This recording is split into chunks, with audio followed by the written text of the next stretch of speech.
Greetings, traveler. You've just landed on the Mikey and Me podcast. But fear not, for this is no mistake. No fault in the stars, no glitch in the matrix. No, I'm afraid this has all been planned. Predetermined by powers known not to us. So pull up a chair and join us as we find our way together, for you are among friends. Friends? Friends? Friend. And when you hear your family. Yeah, you I thought of that. I thought of that myself. That's a bold thing that's to very say. Nice. Yeah, I thought of that all by myself. Yeah, we vouch for you. If you're here, then you know we're vouching. We hope everyone's been well. Hope everyone has been very well in the time that we haven't seen or heard, or you've heard us talk to you. You hope? Yeah, I guess that's a good thing to hope. We don't wish. It's a good thing to hope, because bad things happen to good people, and I hope this is true. Hope everyone's well, considering to bad people. that is true. Wait, that is no, something. I That happens don't probably think more that's often. scientifically possible. Probably more often, yeah. We don't think Actually. about that enough. We say the latter more, or whatever. Yeah, Ladders. It's a deeper dive on reality. I fell off a ladder once. But Yeah, you should stay off ladders. I feel like at Ladder the age 49 of, though, right? I say it when you hit like 49, 50, you need to no more you ladders. think that should be like an unwritten? No or more We ladders. should have. You're saying Trump- like the minutes from going from the age 49 and 250.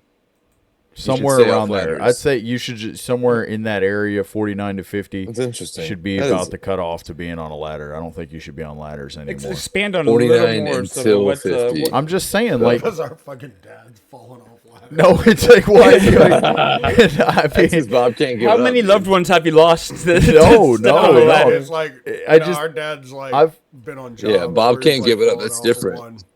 No, where it was like one where just like him being up there was like why'd you even it was Yeah. like totally avoidable. Why'd you and it climb was that? like Yeah, so I urge everybody, before you think you're going to get on a ladder, if you're around that age area, a little extra. just be like, if there's a neighbor kid somewhere, exploit one of the, hey, climb this ladder and get this. where you got this, like, Do that. exploit a neighbor kid. No, yeah. I'm saying exploit them for their labor and be like, hey, neighbor, time Yeah, to get don't- exploited for your labor and come help me clean my gutters. I would say you don't need to be necessarily up there. boycott it, but give the thought of even doing it more serious consideration. Kind of like you're taking out a huge loan, or maybe giving an organ. You could do it, but think What, about getting it. on a ladder? Yeah. Yeah, Once you that get to there's 50, a huge consequence. yeah, sleep on it for a couple days. The idea of taking that first step up, because it could be your last step. I think we need to come up, though, with just this topic that we've somehow randomly stumbled upon. I think we need to come up with a better. Everybody needs their own individual sky lift or something. Like the little. Well, I think Jeff, he knows a lot about ladder matches. Maybe that logic do. applies somehow. This is true. Yeah, how could ladder matches help us in understanding the best way to tell old people to stay the hell off of a ladder? No, you just It could. In this case, it could. Doesn't because But Vince they're- McMahon get and 'em old people airbags. been getting slammed off ladders. Or maybe seen we those just give all the personal- old people one ladder that they have to fight over to use. Have you seen those airbags? the that they make? jackets. Yeah, Is it like a skid or yeah. really? It's like a vest. Made And, for old as people. soon as they detect like your momentum like, going back they're too fall- far, like they it understand boys. you're falling. So it's like an It's airbag. genius, and it like blows up, and then it forms like a cone around their head. Sounds where it, like almost the Demolition Man Derby foam, except not foam, like in the car We crash really in is Demolition about- Man. Between except a it's- break, I'll have you pull it up so that we can show everybody what Jamie? we're talking about. Pull that up between a break, Jamie. We're, All but right. okay, we've been having fun either way, talking, this but is- yeah, let's. You can take us along to the topic that Jeff has. well, we can let people know we had a film class assignment, but unless I was thinking we'll postpone it, Jeff, unless you had I don't think anything to say from anybody's '84. So yeah, hanging we're on gonna it. postpone. You got an extra week to do your 1984 film class assignment. There we go. So it's a blessing in disguise because Jeff Didn't do it. Yeah, that'd actually be genius. Steph is like, he really wanted to do an SNL kind of super episode, which it's like, dang, yeah, why? That's a great idea to do, because I know me and the Elder Smith, we grew up, and in our formative years, Saturday Night Live. And I didn't have cable, so that made even that more appealing. A kid without cable, you're up late. It was as religious viewing as anything. Do it. 11 o'clock on a Saturday night as a 13-year-old. And two, recently the reason as well is the 50th just happened, correct? Yeah, is that right? Yes, this is true. The 50th is Well, the 50th season is happening. 50th season. The special, the primetime special. Yeah, so they've been celebrating it, like, and they've, it's a significant time. I was confused. I was like, why were they making such a big deal about 50 episodes? Hadn't it been more than like...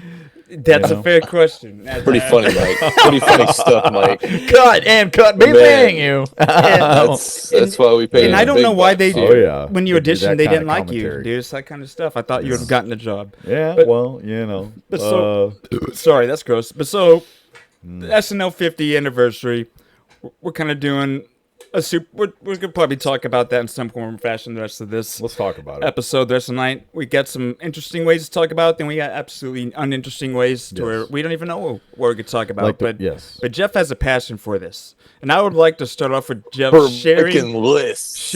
Yeah, we got lists, but I want to know how long you've been a super fan of it, and just kind of what led you to the journey. Because I imagine it's been a part of your life, most of your life.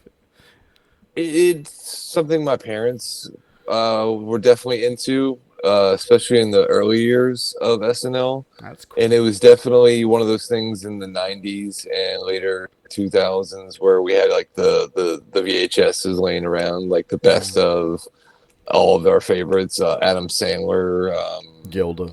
Oh, a lot of your the 90s, family to be was fair. really- your parents were really into it too. That's cool. My dad and my mom, my definitely. parents, there was definitely not something they would watch. So that's cool that you have that. Yeah, bridge with them. it was a family thing for sure. That's cool. I would definitely say the family, we were very big on Adam Sandler, so much so that one night my parents went out on a date and they rented a movie called Happy Gilmore, thinking, oh, the kid from SNL made a movie. Yeah. We'll just leave them with that. Dude, we were cursing up a storm the rest of the weekend. Oh, they didn't realize. They didn't realize. It was Beats 13, but they didn't realize it was Like, oh man. Well, but I think yeah, and like that's like Billy Madison wasn't that huge, so that was kind of like his first big movie after Billy Madison. That was like his post Billy Madison movie. Happy Gilmore. Yeah, Happy Gilmore was a little less. Than, Yeah, it wasn't as Billy immature Madison. to me. Well, Billy Madison was that Well, was we're but he's a lot younger. Happy You gotta think Gilmore about has old way he more was. cursing though. Does way it? More cursing. Oh yeah. Yeah. I feel like it doesn't. I'll It does. believe no, you. you have to think about it. His whole shtick is he freaks out and he's angry, so he's constantly cursing. Piece in that movie. of monkey. Peace. Yeah. So Damn alligator. so basically that love is Much carried like through Black. your adulthood. It seems like For you've been sure. you've been pretty consistent. Not with only that, but watching like it. All right. we watch the movies that people like. I know like there's a movie with John Lovitz called High School High. That's one of my Dude, favorite that movie- movies. Forgot about. Yeah, right. Just Yeah, I they feel like I made need to so watch many. it again.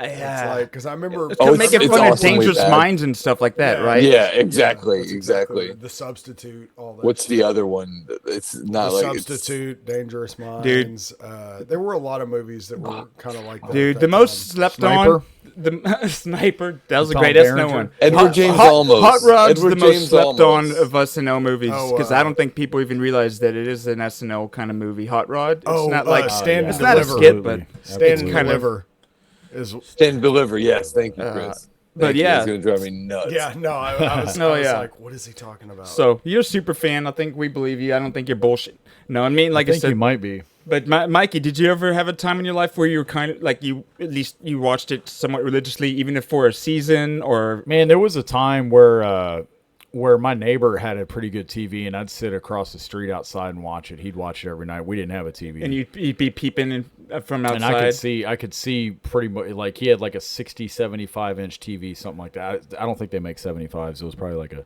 70. Yeah, And probably. I could see it. I couldn't hear, but But you hide in the front yard, kind of watching it. through No, the we window? didn't have to. It's so big, you could just stand right across the street and you could see it. So you We had a basically had a couch. new movie theater next door. yeah, we had a Yeah, couch pretty in the much. front yard. Yeah, we just sit out there. That's No, awesome. No, it was great. My aunt used to love. She watched it all the time. She really did? Yeah, Debbie would always every Saturday night. So for me, it Interesting. was also that was like for So me. It you was got sort of into like MASH with her, but you didn't No. get into SNL. No, that was with my grandmother. Got into MASH. Okay, I I'm did sorry. get into SNL with the two things I used to always watch with my aunt would be the late night show with David Letterman. Yeah, so And Letterman was Magic. always superior. David Letterman and SNL. Like she'd always have every Saturday night, and like there'd be times. So you were exposed to it a lot regularly. Yeah. Whether you didn't go out, you didn't really have to go out of your way to watch it for a while. Yeah, and I would always hear it come on, and I would, it was always fun for me just because I'd sit up and watch it with her. Like I remember,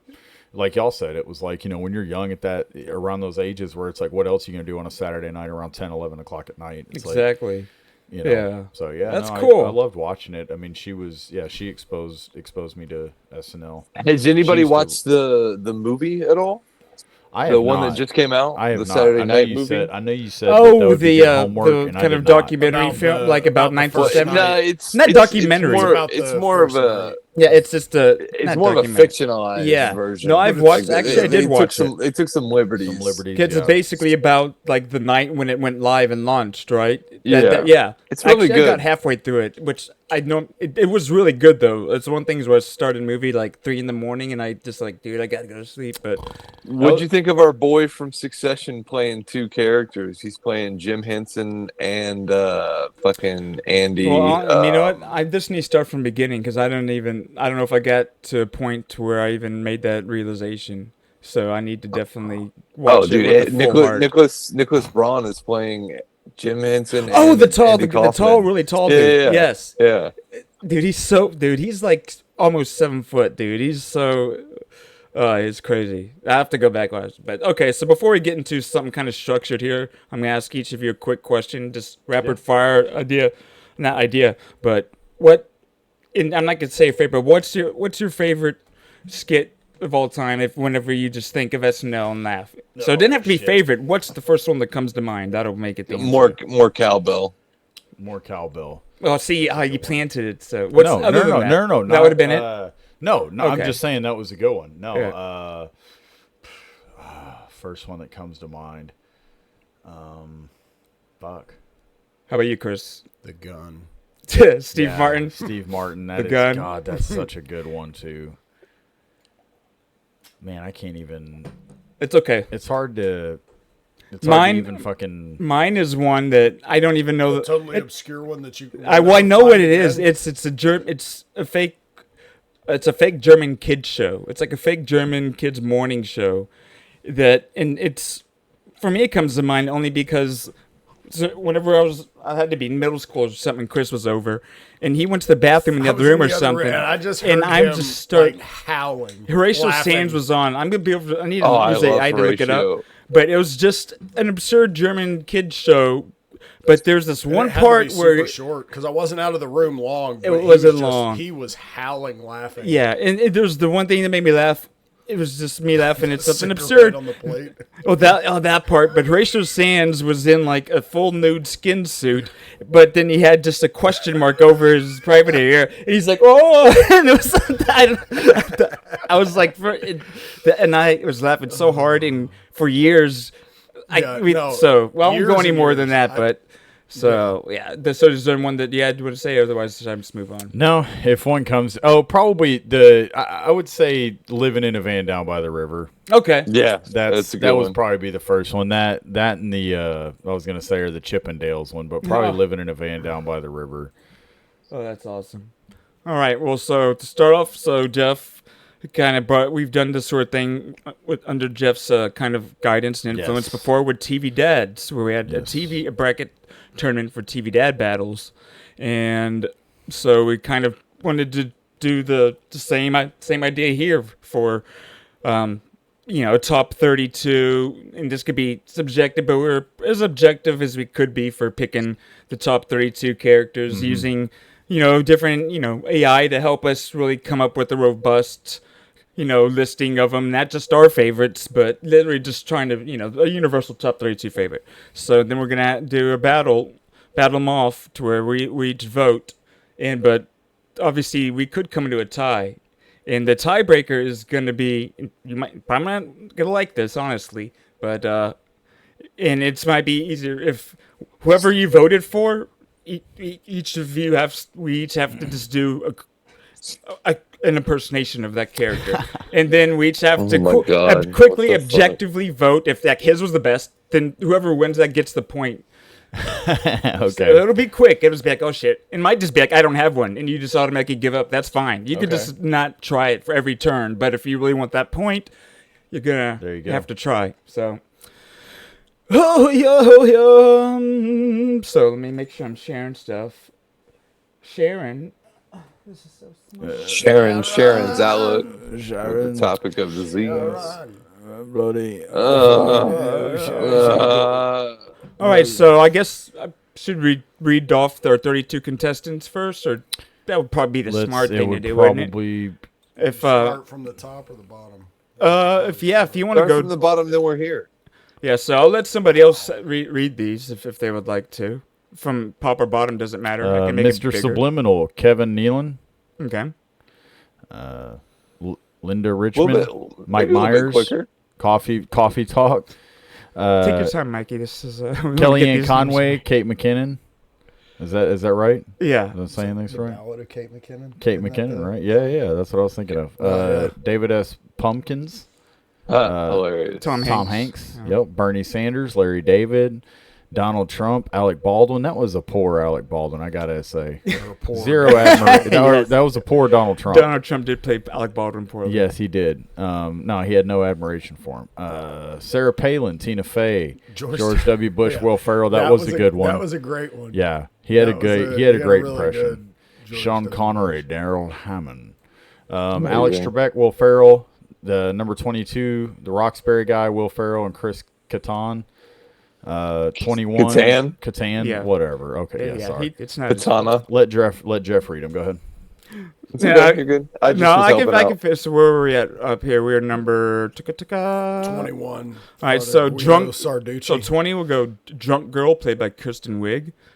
Dieter by Mike Myers. The Ambiguously Gay Duo, first pair, yeah. isn't it? But Steve, I didn't didn't realize Steve realize Colbert that- and Steve or Carell Steve did the Carell. voices. Yeah. Yeah. Mary It Catherine makes Gallagher, sense that Stephen Molly Colbert Shannon, would have done the voice for The him. Ladies Man by Tim Meadows, Yeah, Buckwheat that with the long by shot. Eddie Murphy, Unfrozen Caveman Lawyer, Phil Hartman, Mr. Robinson, Eddie Murphy, Oh yeah, Mr. Robinson's yeah. neighborhood. It was in Mr. Yeah. Rogers' neighborhood. the Coneheads, another group. We got the Coneheads, that was played by Dan Aykroyd, Jane Curtin, and Lorraine Newman. Debbie Downer, Rachel Hilarious. Dratch, a face for comedy. She fucking she Hilarious. nailed that. Operaman by Adam Sandler. Hans and Franz. Hans and Oh. Dana Carvey, Kevin Nealon. Yeah, it's a the pump Spartan rock. Cheerleaders. Will Ferrell, Sherry O'Terry. Terry's hilarious. Rosanne, Very Rosanna Donna. Rosanna Donna. Gilda Gilda Radner. The Blues Brothers. John Belushi, Dan Aykroyd. Stefan, Bill Hader. Matt Foley, Chris Farley. Last three we got here on the top three. The Church Lady, Dana Carvey. Wow. Yep. Two of them are Man, Dana. yeah, Dana. Garth Alger, or from Wayne and Garth. Dana Carvey. Since- Number one, Wayne Campbell, Wayne himself, Mike Myers, Wayne's World. There So we go. those are 32. I will have to say, did you know that Drunk Uncle got Gilda snubbed. Radner was married to Gene Wilder? Did you know that? I feel like it's some. Like for I a would period of time? don't know well enough to say I would be able to say that on my own, but it sounds that those are two that are married. Yeah. Because I feel like I knew he was married to a cast member from And it's back to the like SNL. two pretty funny people. Dude, I bet Two they. I extremely could. funny people. I didn't. I wouldn't want my wife to be funny, or like I can't imagine if with somebody who was trying to be funny all the time. Like I might be around her. Like that would. I would love that. Dude, not me. Matt's like, I I would want her go- to be funnier than me. First of all, yeah, I don't. Well, she never Well, would be. insecure. Yeah. Oh no, I would Oh, do no very insecurity. Oh well, you could call it what you want, but I don't want to be driven crazy by that way. I'd be very annoyed. I would be annoyed by myself. I can tell you that much. And so, Like, why am I not? but let's get to the fight. First up, we've got, and this is a good matchup because it's separating a duo: Wayne versus Garth. Wayne and Oof. Garth. Wayne versus Damn. Garth. Goes, or does it go Wayne versus? It's Wayne versus Garth. So Oh, this, and then when I get here, I do that. But Oh, so, I got you. yeah. Yeah, I see it. I see it. Garth wins. It's Wayne. Yeah, I'm a Wayne. I say Garth. Yeah, it's. I could see it in Yeah, I feel either like other it's way. gotta be. I mean, it's got to be Wayne. I feel Oh like. damn it! Yeah, but he's right. You wanted it right out the gate, didn't you? I want nothing but Denied. ties, dude. I want nothing but ties. Now we're giving it to Wayne. Matt wanted the tie. Wow. Denied. Wow. Wayne. Why isn't that copying? Okay, so let's see. Who do we got next? Oh, that's a good match. I feel like Garth had to try way harder for his character. I like drums. What is it that he say in the You're Wayne's World probably movie? right. I like to play. To 'Cause be he, fair, like, though, yeah, just goes in there and like Yeah, fucking because he matches can it, play drums and in then he real gets life. done and he's like, it's not the Dana Carvey character I want to see. All right. Well, it's great that you mentioned that. Our next matchup: Church Lady versus Debbie Downer. That's a tough Church Lady. I love Debbie Downer. I'm Debbie Downer, I love man. Rachel Dratch. Yeah, but Debbie Church Lady is Downer was- one of the most iconic ones. Yeah, see, I'm it's just like, have I agree I'm with automatically Also, going to be against I have a things fun making fun of fact. Yeah. religion naturally. Oh, of course. I have a fun fact though. This is one of those where right out the gate hit his best character the first night. That's literally Yeah. first So night of like SNL. expand a little more. So what happened? So most of the time when you're hired on SNL, you don't get a good character in for a while because so he was you new get whenever voted in. this character came out. He was brand new. It was his first night. that's and cool. Yeah, they No wrote shite. it in. Yeah, That's a good fact. It's a fun fact. But I love this character. I think it's hilarious. So who do we have for votes so far? Man. Come on in. Come on in. Well, make yourself at home. It's got to be Debbie Downer. Make yourself at home. Thank So you. what were your votes? My Church vote, Lady. I mean, We got he Church says Lady? Church Lady. I say Debbie Downer. Yeah, I think I. Yeah, I'm Debbie now, I so gotta it's, go we're Debbie going to Downer. Debbie. And Prime. do I need to? I'm worried about the influence of even hearing somebody vote have an effect. Should we actually trust ourselves to I- be quiet and make a decision before I we go? voted Garth. Like everybody voted I'm not, Wayne. I'm not I questioning voted it. Garth. I'm just Y'all asking. I'm already pissed. Do you There's think only we two should? Answers that there's only two possible outcomes. No, you're good. It's I'm All right, not no, influenced by you guys. I'm pretty sure we just like basically. Here we cut go. Dana Carvey Next out up. already. Hans and Franz versus the dieter, which honestly I'm not. Who? I'm trying to remember the dieter. They said it was I think it was Mike Myers, the dieter character. I'm Look it guessing. up. Show us the picture. To me, Hans and Franz wins. I'm thinking they're gonna win since we can't name the other person. Yeah. I feel like it would have to. Well, and We it's don't just even so know what the influential. Let's just Dieter do is- let's just do Hans versus Franz. No, I'm kidding. Because like the I'm same. I'm Look sure it up. I've seen Can we at least I've get a seen picture of the dieter since we put it in there? Yeah. Oh, So yeah. it's Mike Myers in almost like he looks like some modern. I don't an know. art I'm guy. gonna go Hans and Franz. Hans Gotta and be. Franz. All right. So Yeah, it's like if we had to look it up and we still Yeah. didn't know, Hans and Franz is Yeah. obviously the more. okay, next one. Here's a tough one. Matt Foley versus Matt Foley. Operaman. Matt Foley. It is, yeah. That Foley. Yeah, actually, no, Because it's I not don't even tough. remember. I don't remember really even Operaman, remember- but I mean, it's I an do, Adam but- Sandler guy. Yeah, it's not that funny. Matt It's Foley. like I knew it was an Adam Sandler, Yeah. but it's like Mick Foley all the way, man. Always been a Mick Foley guy. Here we go. So we got Stefan, which I believe is Bill Hader's kind of Yes. homosexual kind of guy, and Drunk Girl, which I believe is Kristen Wiig. Both Weekend Update characters. Oh yeah, or no? Is it Kristen? Wait, Wiig? is it Isn't it Drunk Kristen Girl? Drunk Girl. I would definitely go I think. Or something. It Stefan. looked, didn't. Or no. What are you looking up now? No, it's not Sasso. Whoever that's a drunk girl. Yeah, No, that's not the no, right that's one. not it. No, yeah, 'cause it's it Kristen says Wiig. Kristen She's a Wiig. skinny actress. I'm gonna go. I know my choice is Stefan either way because I love Bill Hader and I know that's funnier. I think she's just like a drunk girl being interviewed, No, like a part of if Weekend it's- Update. Yeah, fuck it. I'll go drunk girl. Okay, drunk girl. Stefan, who'd you pick? Jeff. Stefan. Kristen Wiig's appearance was recurring last call sketches on Weekend Update. So she was a character that would show up a lot on Weekend Update. She plays a heavily inebriated woman hitting on unsuspecting bar patrons. One of the most memorable versions of this character came in as sketches like Last Call with Anthony Crispino, played by Bobby Moynihan, where over-the-top drunk antics like stumbling and blah blah. But so, Stefan. Be saying you. All right. Stefan wins. So the next one we got here. The Coneheads versus the Blues Brothers. Got to be the Blues Brothers. All right, who's your vote? Mikey? I'm saying Coneheads. Jeff? Coneheads. Yeah, I'm a Cone. I've never actually even watched a Blues Brothers skit just because I know that was one where they weren't. I've only one seen of the the first times movie. they weren't trying to be funny. It was just them like doing a blues thing and actually doing pretty good blues singing and stuff. That it wasn't funny, and I was like, I don't care about this. But you should respect it or something. Let's see. Yeah, that's next one. I bet it's good though. Okay, here we go. Unfrozen Caveman Lawyer versus Mr. Robinson. Man, this one's fucking tough. That is tough. It's two classic cast. The members, Eddie too. Murphy one, right? Oh yeah, Mr. Robinson's Neighborhood. And, yeah, and Phil Hartman playing the lawyer. Mr. Robinson. Yeah. Yeah. I'm going Mr. Mr. Rogers. I'm gonna go. One of my Yeah, I'm gonna favorites growing go. up. The Caveman lawyer. I mean, I know I probably laughed at, but yeah, I feel like I gotta go with Mr. Robinson. But that's tough. That's a tough one. Because in general, I find Phil Hartman fun. Like Phil funnier. Hartman is fucking hilarious. Dude. He might be my number one pick for like greatest cast member. Oh, so here's a great matchup: Alex Trebek versus Sean Connery. Suck it, Trebek. With Yeah, your you got- stupid hair and your You got to go with mustache. Daryl Hammond on this one. I think. It's gotta be Sean Connery. Suck it, Trebek. The penis mightier. Suck it. I think The rapist. I think I'd like to try I'll take one the of those. rapist. Here's the one. Good one. What was the one? He was like rough.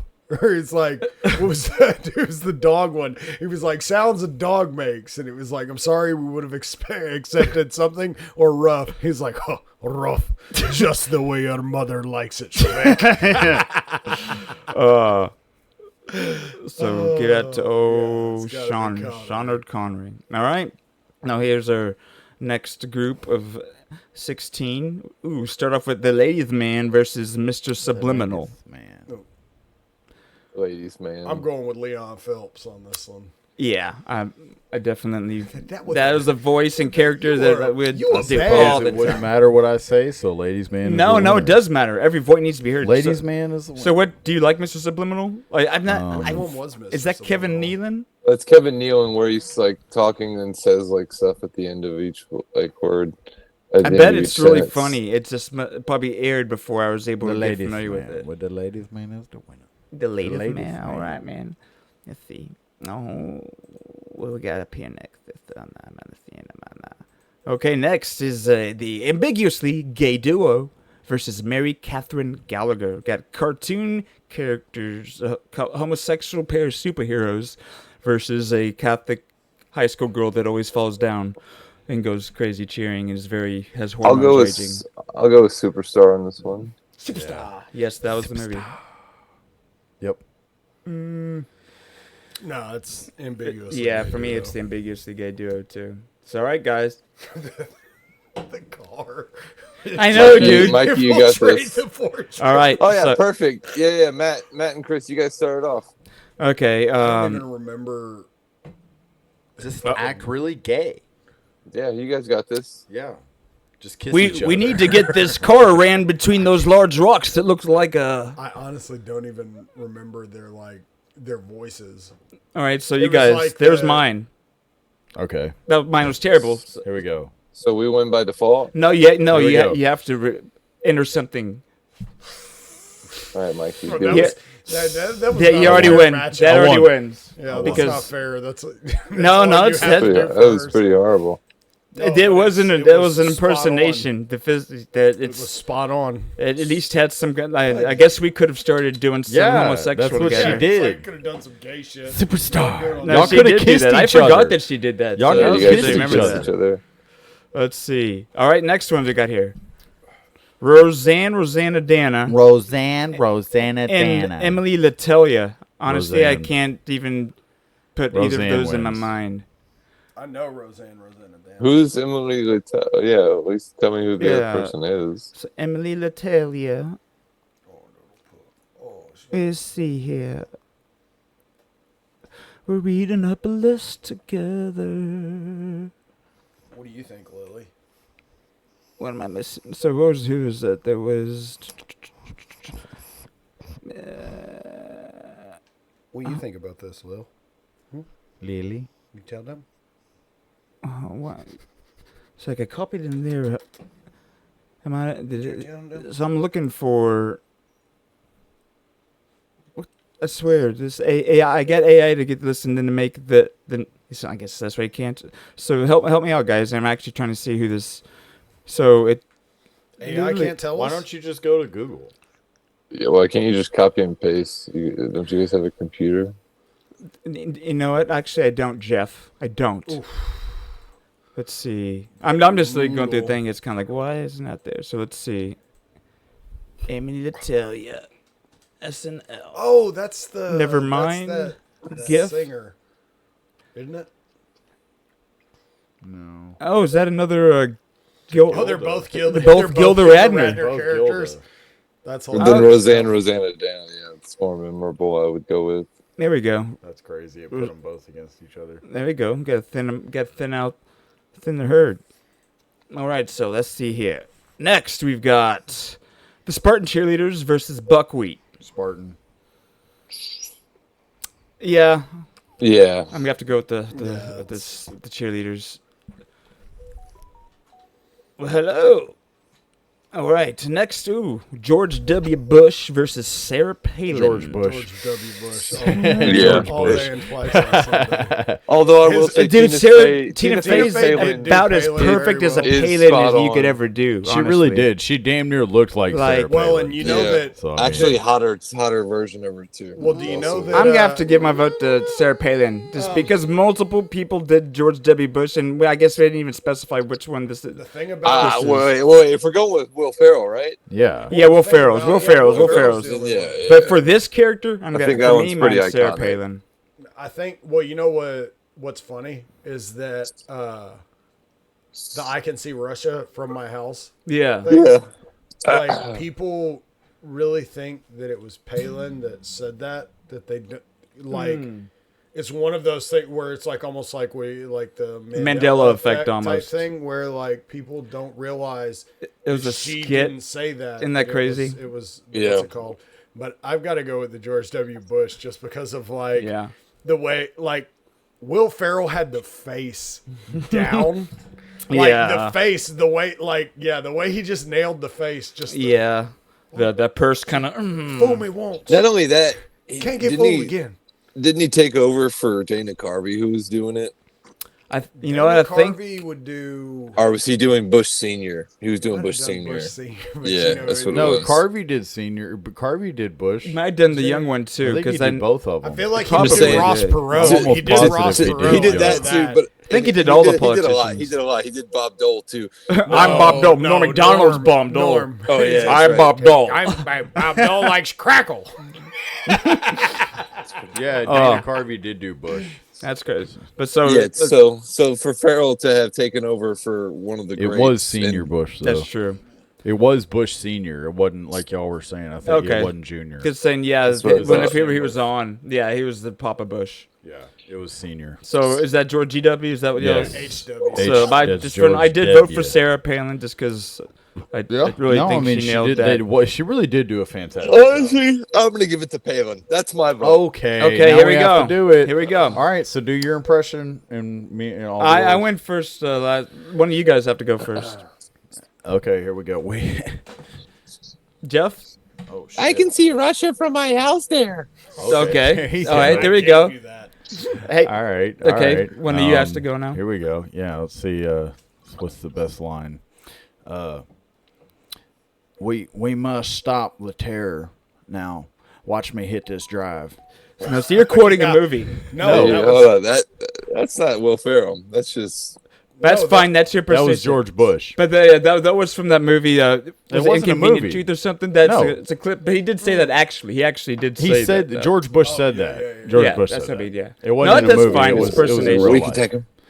That's- I'm Bring 'em sorry. home. I thought we were just trying to do No, impressions. we are. and We do are. I'm funny going too stuff. far. So my I was let's under. see. Don't worry. I'm gonna get my boy Dick to go quail If, hunt with I you. get that. I get that If you one. guys vote for me, that I right will there. promise to make a bridge between us and Russia and then destroy it. There you go. All right. Okay. what do you think? Sarah Palin. What do you think? Pug, who's his best? Wait, so yeah, Chris didn't even do, so that you have to at least give an effort. Chris has to You do. guys seen Cheney? That guy scares the shit out of me. Damn There it, it that is. wins. That's good. That That wins. wins. That wins. That That's is, good. that is, yeah, good. That's good. Yeah, it was quite good. We need to talk about Bill Hader's fucking raging Don't Cajun. call me the Cobra. His Oh, raging yes. face. Yeah, it's like a rain stick. down James there. Carville. I think we need James to take. Carville. Yeah, I Carville. think we need to take old Dick. We need to do a. It was like we need to pull a massive prank on him. Get a Hollywood stunt set crew to come out there and make his whole house look like he woke up in Baghdad. Oh, dude. Trying to give him a heart attack. Yeah, trying to get It's great, the documentary now where like these literally yes. him. Yes. Yeah, dude. All right, next matchup. David S. Pumpkins, which was a Tom Hanks character actually I'm not very familiar with. And then, It's pretty great. I bet. And then Kellyanne Conway. Which one was Kellyanne? I'm going She David was- S. Pumpkins. Any I questions? don't know. Yeah, for our benefit, one. could you do an impersonation of David S. Pumpkins? Any questions? That is a pretty That's good, good one. for me, man. David S. Pumpkins. That's good for me. David S. Pumpkins. All right, so the last. I can four. actually do a decent impression of both these guys. Oh, here we go. Let's. Would you like to read them? Or, no, I'll do it to keep it consistent. Oh yeah, please, you do it. Okay, so, and I will actually. I'm gonna ask you a favor to do a quick impersonation of each of these guys after I say them. So first is gonna be the current standing president, Donald Trump. It's a pleasure to be here Excuse me. It's a pleasure Excuse me.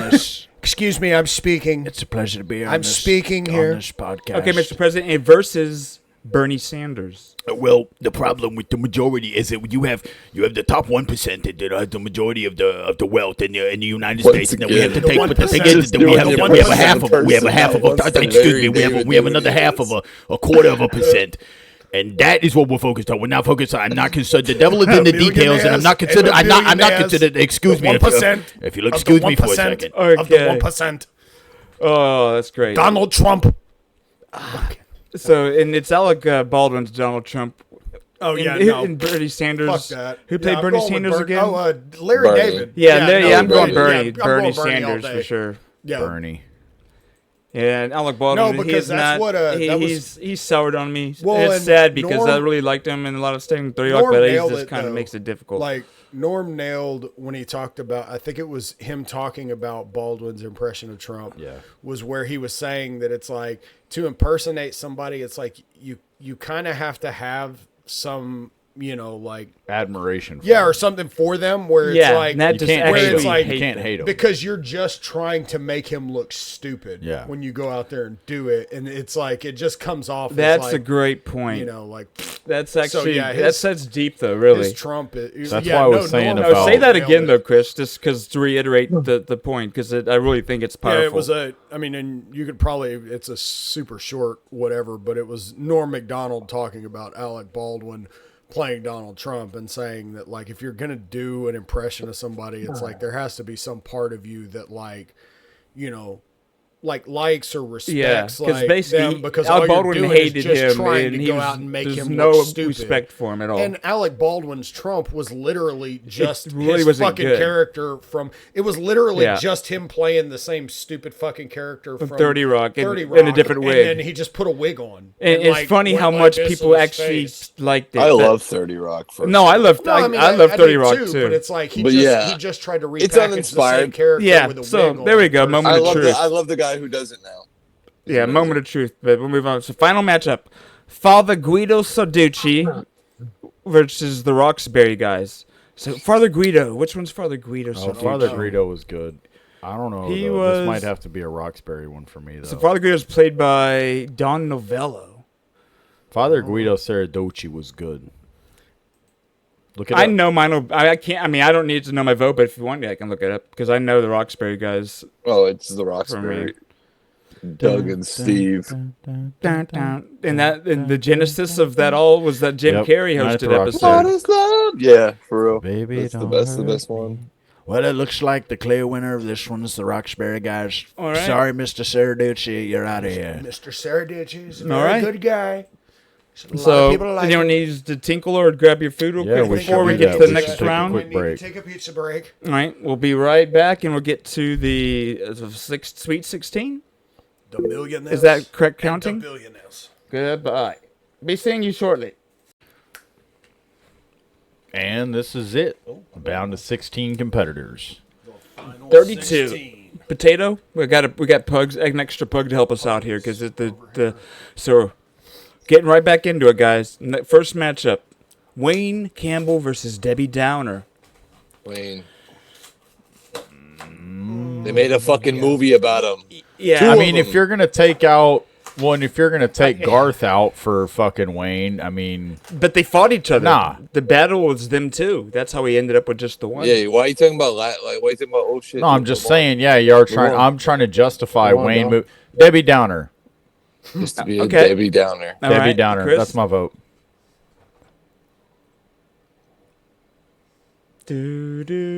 Fuck out of here, Wayne Campbell versus Debbie Downer. Fucking Mike Myers, one of his weakest characters. Fucking mailing it the fuck in. Sorry, let's just be real here. Mailed it the fuck in. The amount of effort he had to put into Wayne. Sheesh. There we go. The amount of effort he put into Wayne versus Garth. Come on, man. Garth with his facial expressions and his teeth and you know. Chris, who's your Come vote? on, man.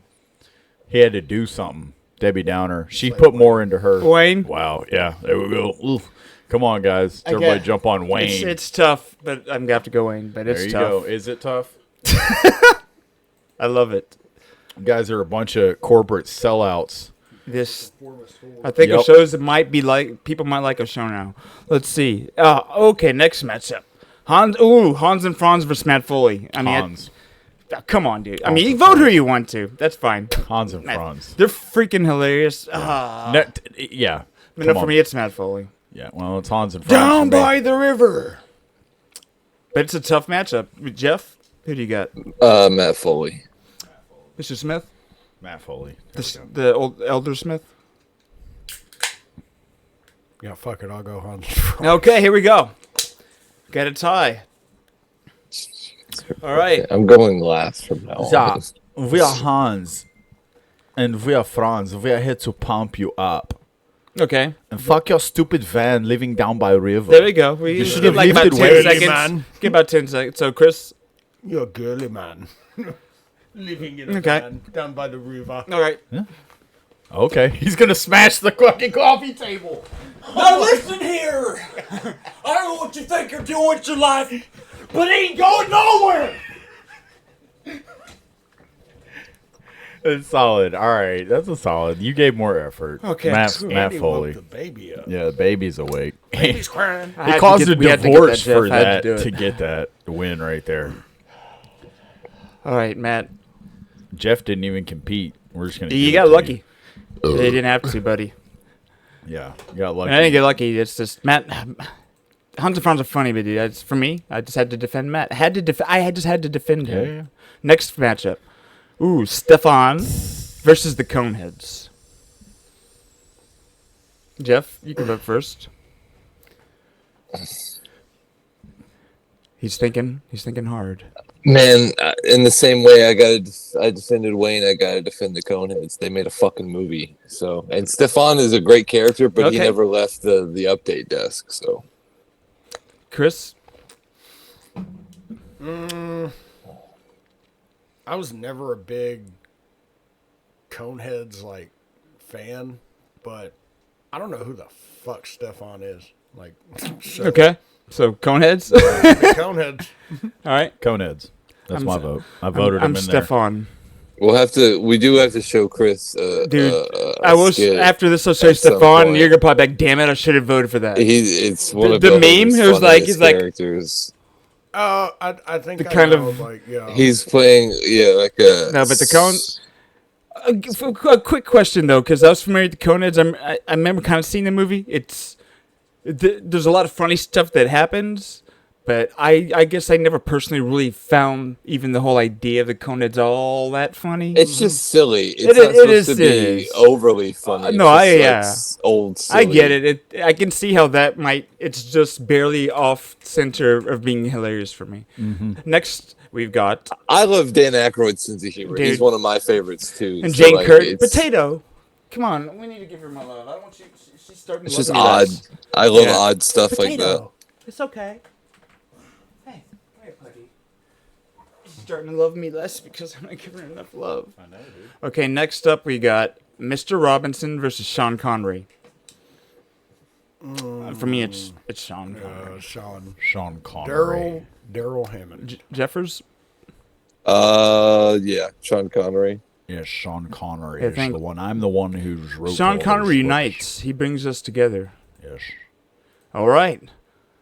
Next, the Ladies Man versus Mary Catherine I would have to Gallagher. Ooh, another movies versus movie. The ladies. Yeah. The ladies man is gonna have to win this one for me. AI did a good job setting up the brackets because everything is Real. pretty cool. Yeah. I would say Yeah. the ladies man. I'm gonna That's have to gonna go with have the to be the ladies man, one too, that I with would the- have to say would be the winner. The Quiet Storm on the Quiet Storm. You a bad mailman. Mr. Jeff. Fellas, Yeah, ladies man. why Yeah. do you have to be so mad? Do it in the butt. He's like, oh yeah, you just What ate. about Oh yeah, you just ate everything some you shit got when the movie, and whenever do he had it the in shit the in the bar. You just Like, ate why they? human shit. Why? Of course, it's Okay. fine. They never even wondered why they had human shit on the jar in the bar. Probably for that exact situation. Exactly. It's one of those funny things, ain't it? So who's next, guys? I can't read. I just went blind. Rosanna, Danna versus the Spartan cheerleaders.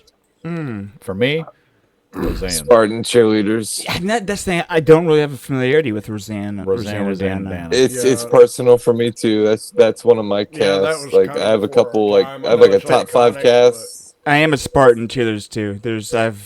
They tied to many funny things, and I think even me and my sister might have bonded a little bit over this. And I've tried to kill my sister before, and it didn't work. So Spartan cheerleaders is my vote. You I went said Rosanne, Rosanne. Chris.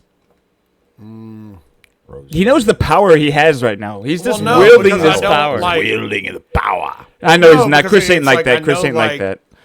Rosanne. I know it's like a fucking like iconic character on. Guild from that. They're Yeah. all there. Guild Radner. She really does. I do want her to be This is if she dies off here, that whole era of people That's what I'm saying. kind of dies off. No, because you got the Coneheads with Dan Aykroyd up there. Oh, He that's- was from that time. When was it? And then Was it the George- same time, or was Rosanne even like before that cast? No, she was. Rosanne was Gilda. Gilda like, in the Radner. 70s was Aykroyd. Yeah, believe she Coneheads did was like like all them. 80s, early Yeah, 90s. but Aykroyd was still from All right. that. Who do you vote for, sir? Potato. Comfort us. Fuck it, we'll say Rosanne. Oh, right. Well, I think we're screwed here. Well, actually, damn. Okay. Yeah, you and Jeff No, have we're to not, do I a mean- cheerleading routine. No.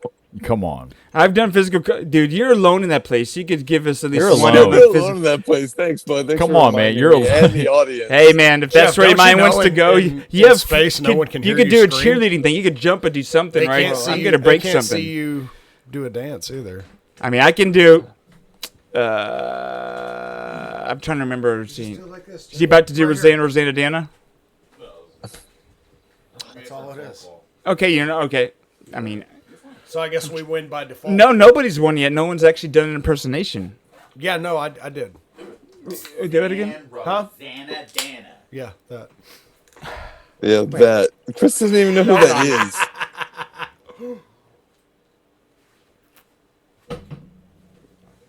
Yeah, motherfucker. Remember one of their cheers. No, yeah, I'm trying to.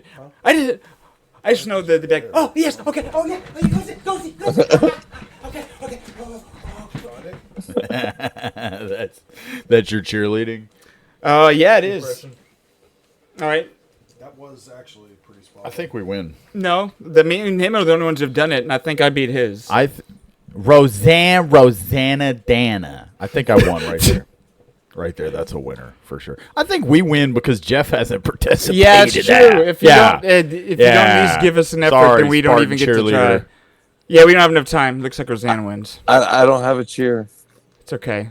I didn't have a cheer. It's okay. prepared. Honestly, I'm glad Gilda won Wasn't because I'm one of glad my they have. top favorites, but in this case, I agree. No, was- Gilda. was the winner I'm glad in the- Rosanna made it. Next matchup: G.W. Bush versus David S. Pumpkins. Exactly. I participated with Pumpkins last round. There we go. You I did. would That's say very true. George wins for me. Yeah, it's gotta be. Fool me once. I'm a Bush man. Shame on you. I'm Bush Fool me man on twice. this one. Jeff, you probably Can't get vote for fooled Pumpkins. Your voice deserves to be heard, even if I'm going with Pumpkins again. Yeah. Okay. Pumpkins, it was a good fight. But you got bushed. Bushed. Bushwhacked. All right, we got Donald Trump versus... Did we say Trump on that No, one, or we was said Sanders? it was Sanders. We picked It was Bernie. Sanders. David. Yeah. Larry David. You just realized I'm secretly left. Yes. Bernie Gosh, won that man, one. I would ask you as a best friend to just go ahead and do what you have to do. But Bernie just won to that. help raise my daughter, please. Let's see. Bernie wins this one, I think. Wait, no, I did the wrong one there. That goes there. So Bernie versus Roxbury, guys. Roxbury. Roxbury was Easily. good, To but me, it wasn't Bernie wins. really- I mean, I'm gonna have to go Roxbury too. I say Bernie. They made a movie. Come on, Yeah, people. and honestly, I I attached love that that movie. movie. I mean, I don't care about the movie. I like the skits more than the movie. Well, but and see, it I was kind of, it's like I remember more of the movie than I do. So I remember the skits more with this. But Yeah. it's like Come on, they were Jim all kind Carrey, of then the same. very first one, man. Was he? Yeah, that episode he hosted was the first they introduced this whole skit. Was that episode? Really? Yes. The Like it was lifeguard episode born. and all Yeah. that? Yes, it was. The skit was born that night. That persisted. Right, the snake. You want to dance with the devil? Yeah, I think I got to go Roxbury. It is a tough one. It is like I'm remembering some of Yeah. the. Bernie Sanders is very funny, but it was kind of like a one-trick Larry David Yeah, thing, was wasn't it? just yeah, it was just him going on there and doing it once or twice. Alrighty. So I think we're down to the final 32. Are we doing math right here? Yeah. AI told me this. And no, it's the 8. 8, is that right? Am I counting numbers correctly? All right. The first matchup, Wayne Campbell. For the final 8, we're down to the 8, whatever they call Elite 8, right? The Elite 8. Mm-hmm. The Elite 8. Wayne Campbell versus Matt Foley. Matt Foley. Chris, what is it next? Yeah, Matt Foley. And I ask you to quit playing on your phone, sir. Or Matt just pretend like you're interested. Foley. Wayne Campbell. Yeah, I'm a Matt 100%. Foley. Matt Foley. So is that who did you vote for? I voted for Matt Oh, you Foley. did? Okay. That's it for It's it's a end of the tough road. one. End of the road for you, Wayne. I just definitely Matt Foley did make me laugh more than Wayne did. Okay, next up, Conehead. Wait, hold Coneheads. on. I think I copied something wrong here. Coneheads versus Coneheads. Yeah. Good Wait, job. Mr. Robinson. Or wait. Let's go back. Let's go retrace Yeah, we it. did. So we want I haven't Stefan heard Mr. there. Robinson. There's the Coneheads. So it's this one down here. Should be Sean Connery. Sean is- Connery. That's right. and Wait, so Sean did we do a Connery. whole matchup the wrong way? No, Probably. no. That should have no. Hold on. What happened to What I'm Mr. doing- Robinson? Didn't Yeah, he hold on, win help me. What are we something? doing? So Yeah, we did So Robinson Sean and Connery won this, right? So he went here. So Sean Connery should be here, right? We can agree. Yeah. Yeah. Okay. So Coneheads versus Sean Connery. Yes. Sean Connery. Oh, Catherine Yeah. is Catherine bending under the laser lights. I think that's the one. I Yeah. think Sean beats the Coneheads for me. Oh, Catherine, be my woman. That was that random ass movie. The Fucking- trailer was just her Norm, bending. Norm doing what's his name? Jeff, who's your vote? What's the tally at? I think it's already decided. Okay, then let's move on. No, I'm glad, right? Because we want to force people into awkward things. All right. Okay, here's I already the know. ladies' man versus Rosanna Danna. I put her through once, but I gotta Yeah. go with Leon Phillips. I'm sorry about Leon this one, Phelps. Rosanna Danna, but Yeah. I have to Whip move out on to every- another No, lady. but I'm gonna Another vote for lady. Roseanne on this. Oh, you gonna vote for Rosanna Danna? Yeah, because I'm trying to. I think there's value in this. He's Because I mad. think the true winner will win if we both vote for Roseanne, Jeff. I think the true winner I would think still the come true out on winner top. would Still, I'm always True come winner out. already got voted out. I'm okay with being on bottom. I'm the latest. Who's Ladies your man vote, would Jeff? never say that. Leon, yeah, ladies man. All right, well, see, we was all just doing fun stuff with it anyway. I just wanted to make it a little more of a competition, but then y'all dumb ass motherfucker pissed me off like that. That's all right, though. He's It's all like, right. we're gonna find him and we're gonna cut off his tiny penis. Tiny penis? Oh, you can't be talking about Leon Phelps. Tiny penis? Because he was trying to Yeah. sneak out, and then he's like, he couldn't let He that said, Matt, stand. oh, you can't be talking about Leon. Tiny penis. Oh, here we go. Ooh, this is a natural matchup here. GW Burst versus... Oh, Bernie versus. Wait, no, see, I didn't do... They were supposed to be Roxbury guys. Wait. When I was undoing crap, so it's GW versus Roxbury guys. I got a plug fight. I'm gonna have to go GW. Yeah. No, the Roxbury guys got by with one on the last one. Yeah, they snuck by, but they We did. must yeah, stop the terror. Jeff, what do you think? Yeah, I would say G-dubs? Will Ferrell. Mikey's with the GW. I know. Who's making that noise? It's actually me. All right, guys. We're down to the final four. And I think we need to sort of... So, final four, I'm just going to say, we got Matt Foley, Chris Farley, the late great. Epitome of physical comedy manifested in this character. The absolute... Just take... Oh, physical comedy. Put it in the encyclopedia. This is the skits he did here. That is just like beautiful, genius hilarity as you can get. Versus Sean Connery. You know, this again. So Matt Foley, it didn't matter, but original character. But yeah, so one of the, for me, my personal favorite impersonation characters. Yeah, Daryl So we get to Hammond was. see. It's nice because we actually get two original characters versus two. We have two impersonations in here. Sean Connery, Daryl Hammond. Yeah, there's some of the most timeless Jeopardy scene. There's the laughter from those clips is like. Well, the Jeopardy ones in general. That's like the I only said place he with- existed, wasn't it, on Jeopardy? Yeah, I think so. Yeah. Because then they had Norm playing Burt Reynolds. as Yeah. well, where it was like, Yeah, I know. where he was like, I didn't do anything. I just smacked on gum the whole time. It So wasn't an timeless character. impersonation. Then ladies, man. I mean, just the character, the voice is one of those growing up. It's infectious not to just get into the habit of doing it. Well, And and when Tim you don't even Meadows- want to. And Tim Meadows was one of those characters that like he could really make a sketch. Like, Oh, not yeah. even being, Yes. not even being like he could just be like a side character that he was like, yeah, don't you know? Like fucking what's it called? He was like, what are you guys doing in here? He's like, smoking reefer. Yeah, Can't you walk hard. smell it? You don't want no part of this. You don't want no part of this, Dewey. Get out of here, dude. Yeah, Tim Meadows. So like, just he's that- And they never once paid for drugs. not once. They He's never like, "You had- once paid You for had this. sex with my wife. He's like, you had For me, sex it's the with all perfect of our example wives." of the subtle delivery that a character can have. and you that know? was like his. Yeah. He's almost like a sniper. Where he Yeah, was just like, even the way he would says, just like, be "Oh, the- big piece, he can't be talking about Leon." he's like, oh, you can't be talking about Leon Phil. And Well, we then- got to go through Matt Foley and what's it called first.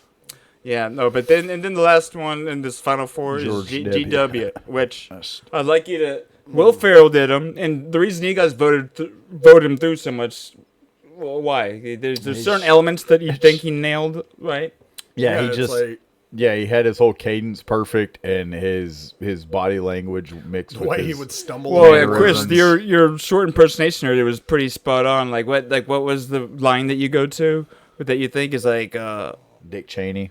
That guy Yeah, scares that the was shit out of me. That wasn't Oh, even- scared what's the- it called? but, yeah. That wasn't even. What's it? That was from fucking Harold. and Yeah, Kumar. but so with this, And then what he was what like, did he "Oh, say? Shit. Was that Cheney? That guy scares the shit out of me. When he's smoking weed with him or whatever. Yeah, so But it's Will Ferrell playing that character is like Yeah. he seriously like a lot of times I feel like people do an impression and they'll find one thing and they'll like one mannerism expand that on they that. lean into. You know, or whether something. it's a facial expression or whatever, but it's like with him, like Mikey said, where it's like he had the cadence the facial expression, like the way he would like use his words and stuff. Yeah, and he really was very well practiced. Probably in it. one of the best. I mean, all of them are, but yeah, if you think about the as depth far as, of like, all the stuff that he did with them. impersonations of like it was like the George W. Bush with Will Ferrell was pretty iconic. Oh yeah, so those are the final four. So the first matchup of the final four is going to be Matt Foley versus Sean Connery.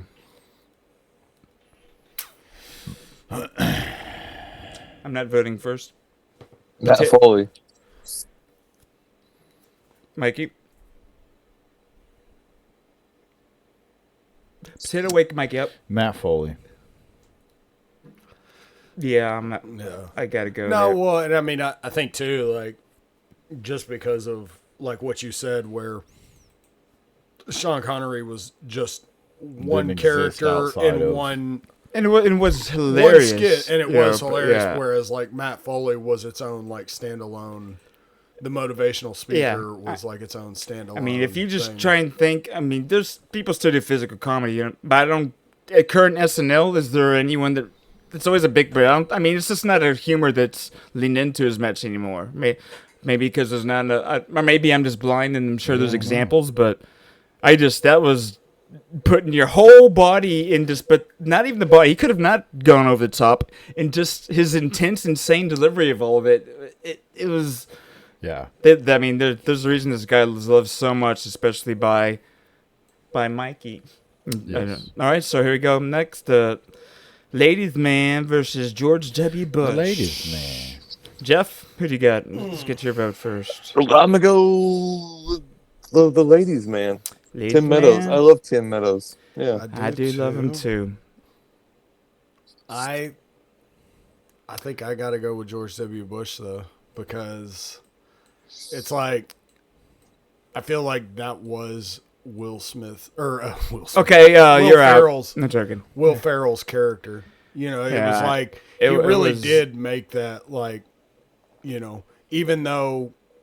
You know, I love it was seeing just a somebody so bit. much taller than the person, but still, it's just still them be so good at it. One, I think too, it was his hair texture was yeah.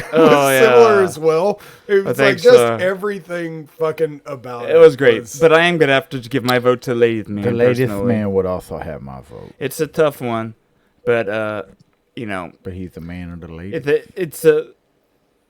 George W. is a great exercise for me in just seeing like he really did do. Will Ferrell, I think, did as good as an impersonation comedically that I could ask Yeah. for. 100%. You know, but again, I personally lean towards a character that's Original created, content. Yeah. that No, has and its that's own kinda whole what- life. It's almost like the Oscars. It's like, oh yeah, they won an Oscar, and it's great. You acted well. You had a template, Playing and I like original. seeing like just that's the whole thing. But all right, so it's cool because the last two we got the what do we call this? The Sweet 16 when you get two left. Is that right? Yes. The final two. The final two. 100. All right, and they're both original characters. We got Matt Foley from a van down by the river, and Leon Phelps, the ladies' man, which he had a boat, didn't he? Did he live in a boat, or is that just a movie? Yeah, he had a, a little houseboat. He had a houseboat. Little The houseboat. mailman was He bringing did. him his shit. All For right. me, I'll go first, and I asked each of you to with each vote, each say a few words behind it for each of us. I would say my vote, Matt Foley. The reason I say Matt Foley is I feel like it kind of opened the door, like with what David Lynch, I'll kind of quote him here, with how he talked about whenever, like with Kyle MacLachlan, and how he saw Dougie Jones in him and created that character and whatever. And I feel like without the Matt Foley character, maybe whatever, it's like it just opened the door maybe more, or just like to all the different Chris Farley Beverly type Hills characters. Yeah. I So could feel totally like see that. Matt Foley, for me, I think that it gave you so much more, whereas the ladies' man gave you one thing. Okay. And so I think that Matt Foley, for me, is the winner, because you got so many, like similar with Will Ferrell. Like, it's like You might be convincing me, so I got to be careful with how much you say. Okay. Chris, who's your vote?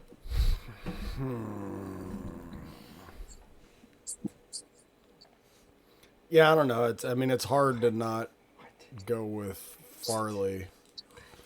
Just because, like, who he is, and, you know, it's like the respect that everybody had for him or whatever. It's like, I feel like even if Tim Meadows were here, that he would be like, he'd be like, no, man, you got to go with Farley. Like, you know, I just love titties. And just him, you know, I just love titties. Taken so early and all that. And yeah, man.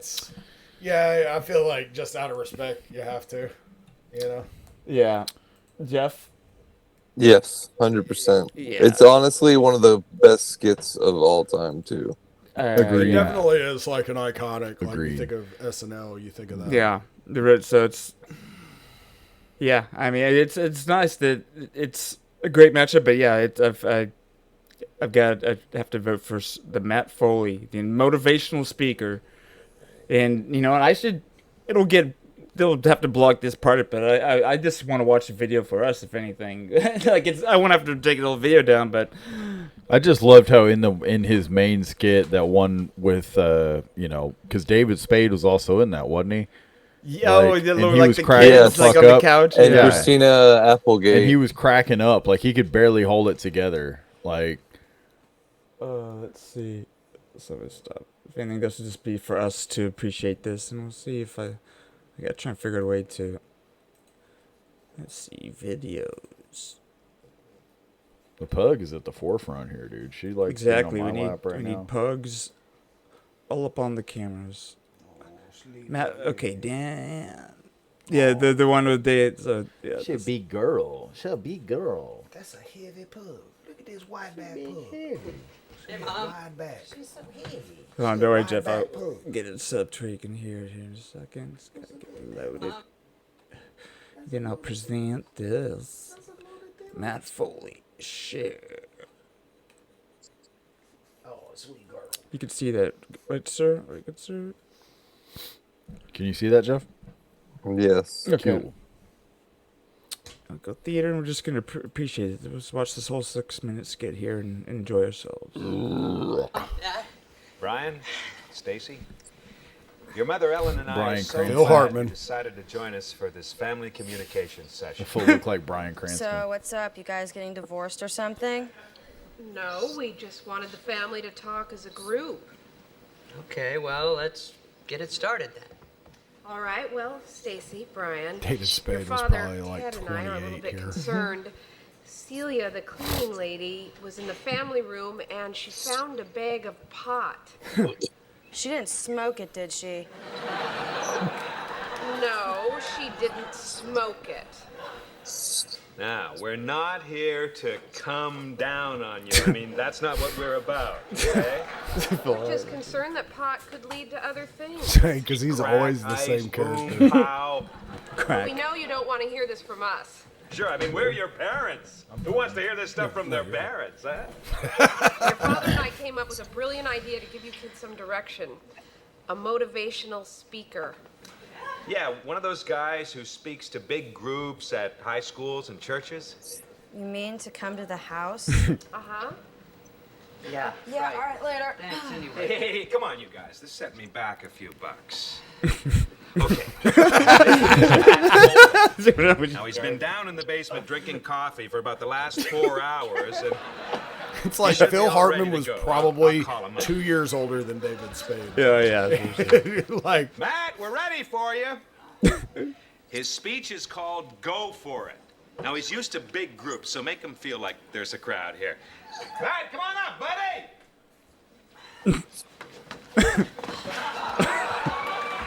All right, how's everybody? Good. Now, as your father probably told you, my name is Matt Foley, and I am a motivational speaker. Intensity, dude. It's just his stage presence. Let me give you a little bit of a scenario of what my life is all about. Look at David already cracking. I am 35 years old. I am divorced, and I live in a van down by the river. Now, you kids are probably saying to yourselves, hey, I'm going to go out and I'm going to get the world by the tail and wrap it around and pull it down and put it in my pocket. Well, I'm here to tell you that you're probably going to find out as you go out there that you're not going to amount to jack shit.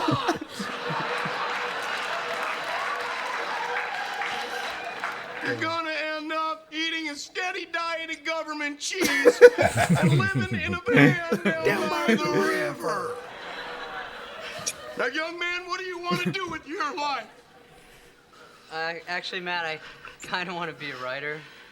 Well, Lottie, Freaking da! we got ourselves a writer here. Hey, Dad, I can't see real good. Is that Bill Shakespeare over there? Well, actually, Matt, Ellen and I have encouraged Brian in his writing. Body blah, freaking blah. Now, I wonder, Brian, from what I've heard, you're using your paper not for writing, They're trying but so hard for not to laugh. rolling doobies. So is she. Yeah. You're gonna be doing a lot of doobie rolling when you're living in a van down by the river.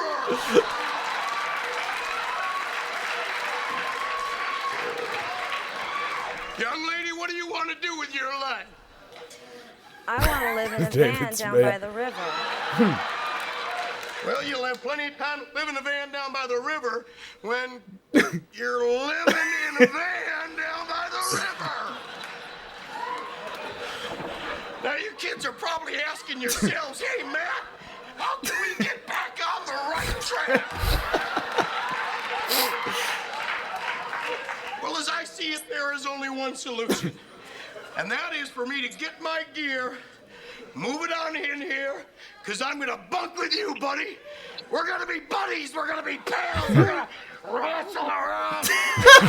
Wrestle around.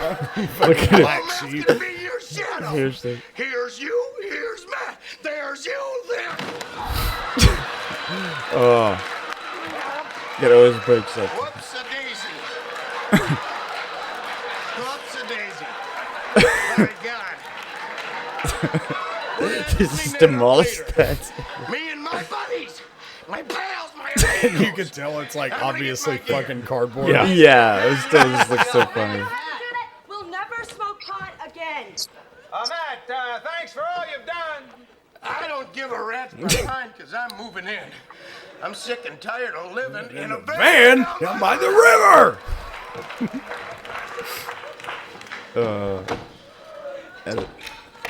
That's good. That's that'll make me laugh every time, no matter how old that is, man. It's fantastic. Like I said, gave us some great stuff. Yeah. So it's trying to think. So what? There's lots of things, but I'm trying. It's funny because as I was going through just thinking about SNL, and I remember I told you this, Chris, at some point back in the day, which I don't really know if it probably still happens to some extent, and I don't know if it's just like rolling comedy, but where it seemed like easily 90% of every skit would end up with people getting up and dancing. Like things like some music would start happening, at least for a while there. It just seemed like that was a thing. Something would happen, music come on, and it would just be like, oh, Which one? like any skits. Think of. I guess I would like. Like I almost would be like I could just pull up different skits, and it would just be like, it won't be like some like huge Janet thing Reno's, thought out. Janet They'll just Reno's get up, dance party. and they'll just start. There won't even be. There'll be nothing about the episode themed on dancing, but episodes would just end up towards the end of music, and they would just kind of be. Someone would start dancing. I was watching the 50th anniversary thing, and I was seeing that, and that's what reminded me of it, because I was just seeing some random skit, and just everyone gets in and starts dancing, and it was just yeah. What? Oh, calm down, calm down. You get them pug. All right. Well, so there's a lot of interesting things. Is there anything else? Oh, Lillis. Dogs are talking. Yeah. Get them. So where do you want to go from here, guys? I mean, are we going to continue down the road of That's what I'm saying. SNL? Is that? I mean, no, yeah. I mean, so it's. So then what's the next? This is where I get We the can ask take a you. break Take a quick before break. we Yeah, we'll take a quick Take a quick break and collect our thoughts. Take a break There we and go. come back with more. And that will wrap up our 32 contestant contest. It was a bloody one. It got out of hand. It got out of hand for a period of time. And, yeah, but Matt Foley, Chris Farley came out on top, as he should. The big man came out. He did. The big man came out. But yeah, no, it was a really solid. It's a fantastic thing to cover. It's a great idea that Jeff had, saying, "Hey, we need to. It's been 50 years of this shit, Yes. so we need to look at it and go through it." And it was pretty. I think it was a fun way of doing it. We had some. Yeah, and it shows how much we're deeply connected to it, even if we don't ever think about it that much. You know. Boner. Yeah, and it's too. It's like I think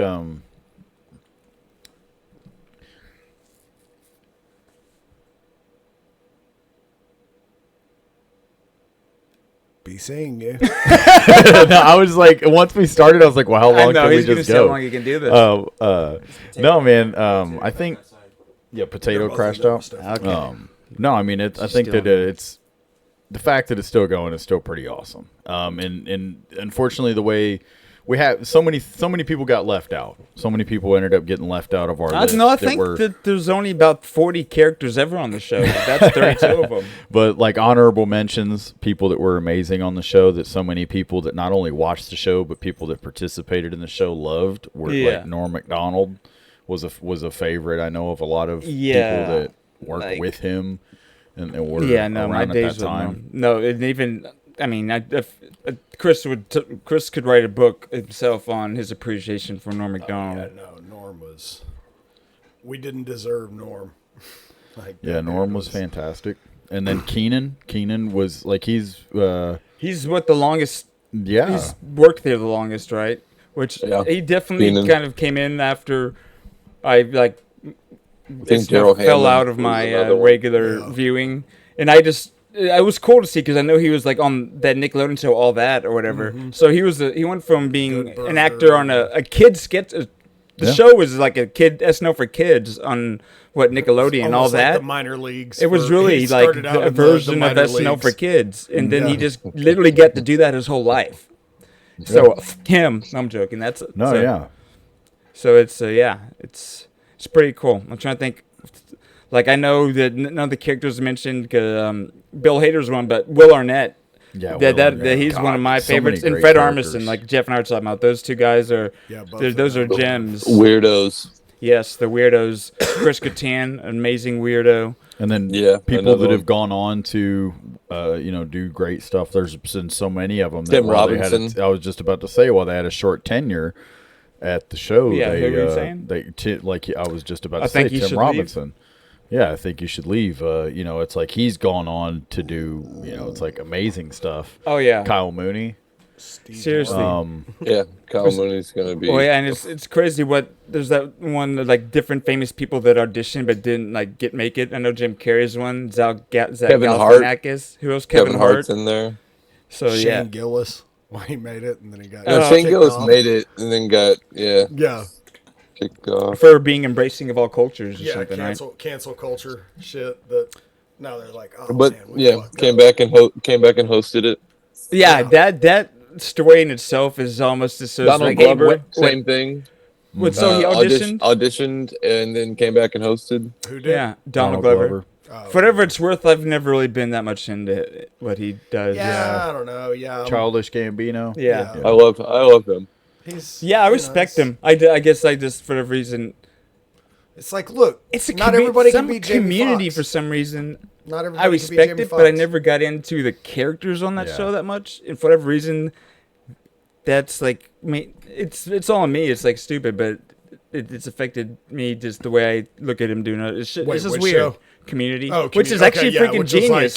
And like the writing on there even got crazy better. So I think it's amazing, right? This is interesting. No, but I think it's what they've done has been incredible. I mean, You know, it's like they've really have captured lightning in a bottle with the whole, you know, ever since it first started with, you know, this one night a week. And for years, so many people for so many generations all remember, you know, Saturday night, and they're, you know, live from New York, it's Saturday night, you know, and how that would get, you know, they even would do that in movies. It would be like funny comedy horror movies where they do skits like scenes like that. Where you wouldn't necessarily know the show had started, where you're just like watching something.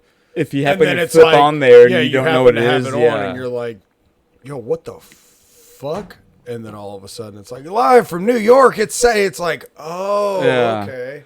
Dude, it's like that is a good point where it's like, really, you know, they may start off at the, you know, the cold open on like a news segment or something where you're like, what the fuck, 60 Minutes is on or something. That's the best way to capture somebody. What were we saying, Jeff? Conan O'Brien. Yeah. Was he was on there, or just a writer? He was a writer. He was a writer. Yeah. Well, some of the writers that I know, like Adam McKay is one. Jim Downey. Robert Schmeigel, he's a comic cartoon. Triumph the insult comic and dog. The Gay Duo too, right? A bunch of those cartoons, weren't they? So there's a bunch. I was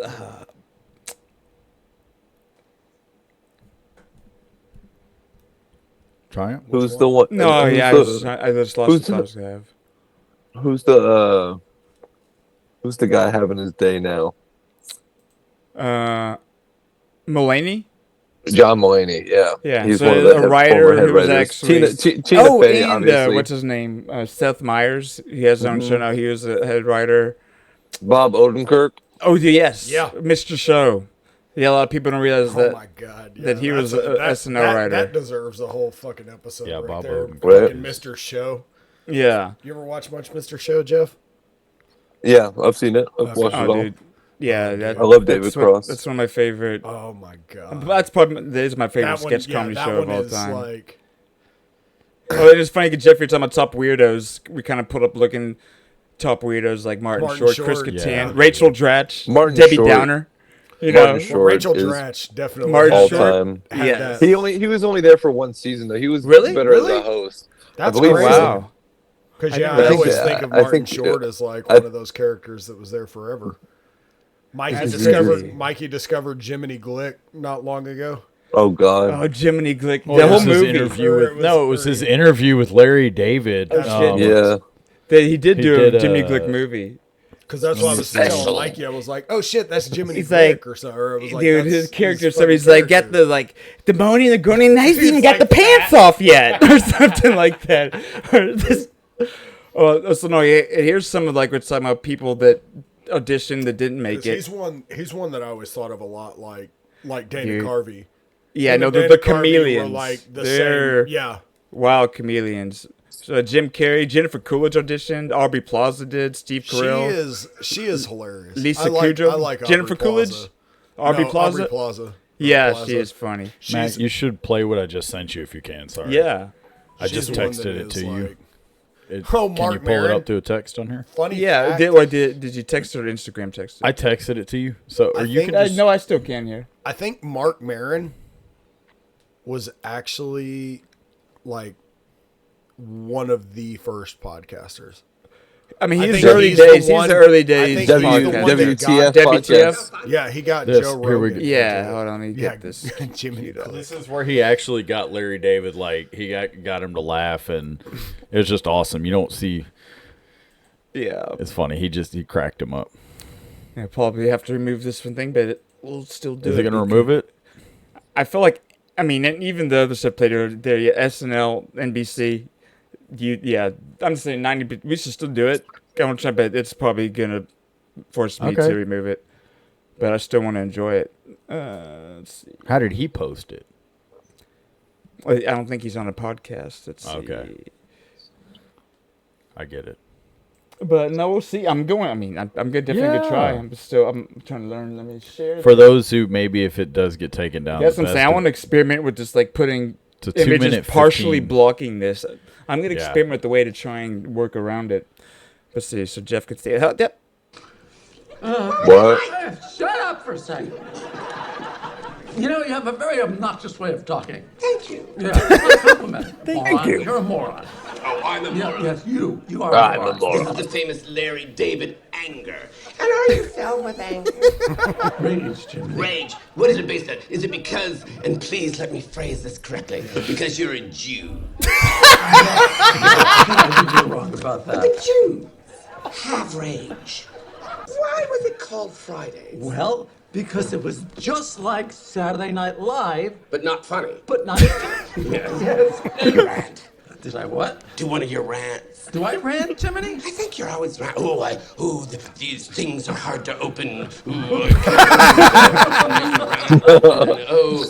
People on cell phones, they speak so long, and how come they get to do it? I can tell that you are a poser, and I don't mean that negative. I didn't know, dude. Right? The one that shoots the swans? I think I'm singing an outtake from Funny Girl. The accent is so thick. I guess if you were Indian. This gives birth to because you people between two sue ferns. each other. Go back. And so it's a full circle. Okay, if I hear one more, You missed one. it. The one that shoots the swans? I think I'm singing an outtake from Funny Girl. The accent is so thick. I guess if you were Indian, I bet you'd be sued. Because you people sue each other. And so it's a full circle. Okay, if I hear one more anti-Semitic remark from your mouth. Oh, so now we're pretending that your people don't litigate. Okay. Litigate. When does the real Larry David start? And when does this Larry David stop? And when do we get to the stop part?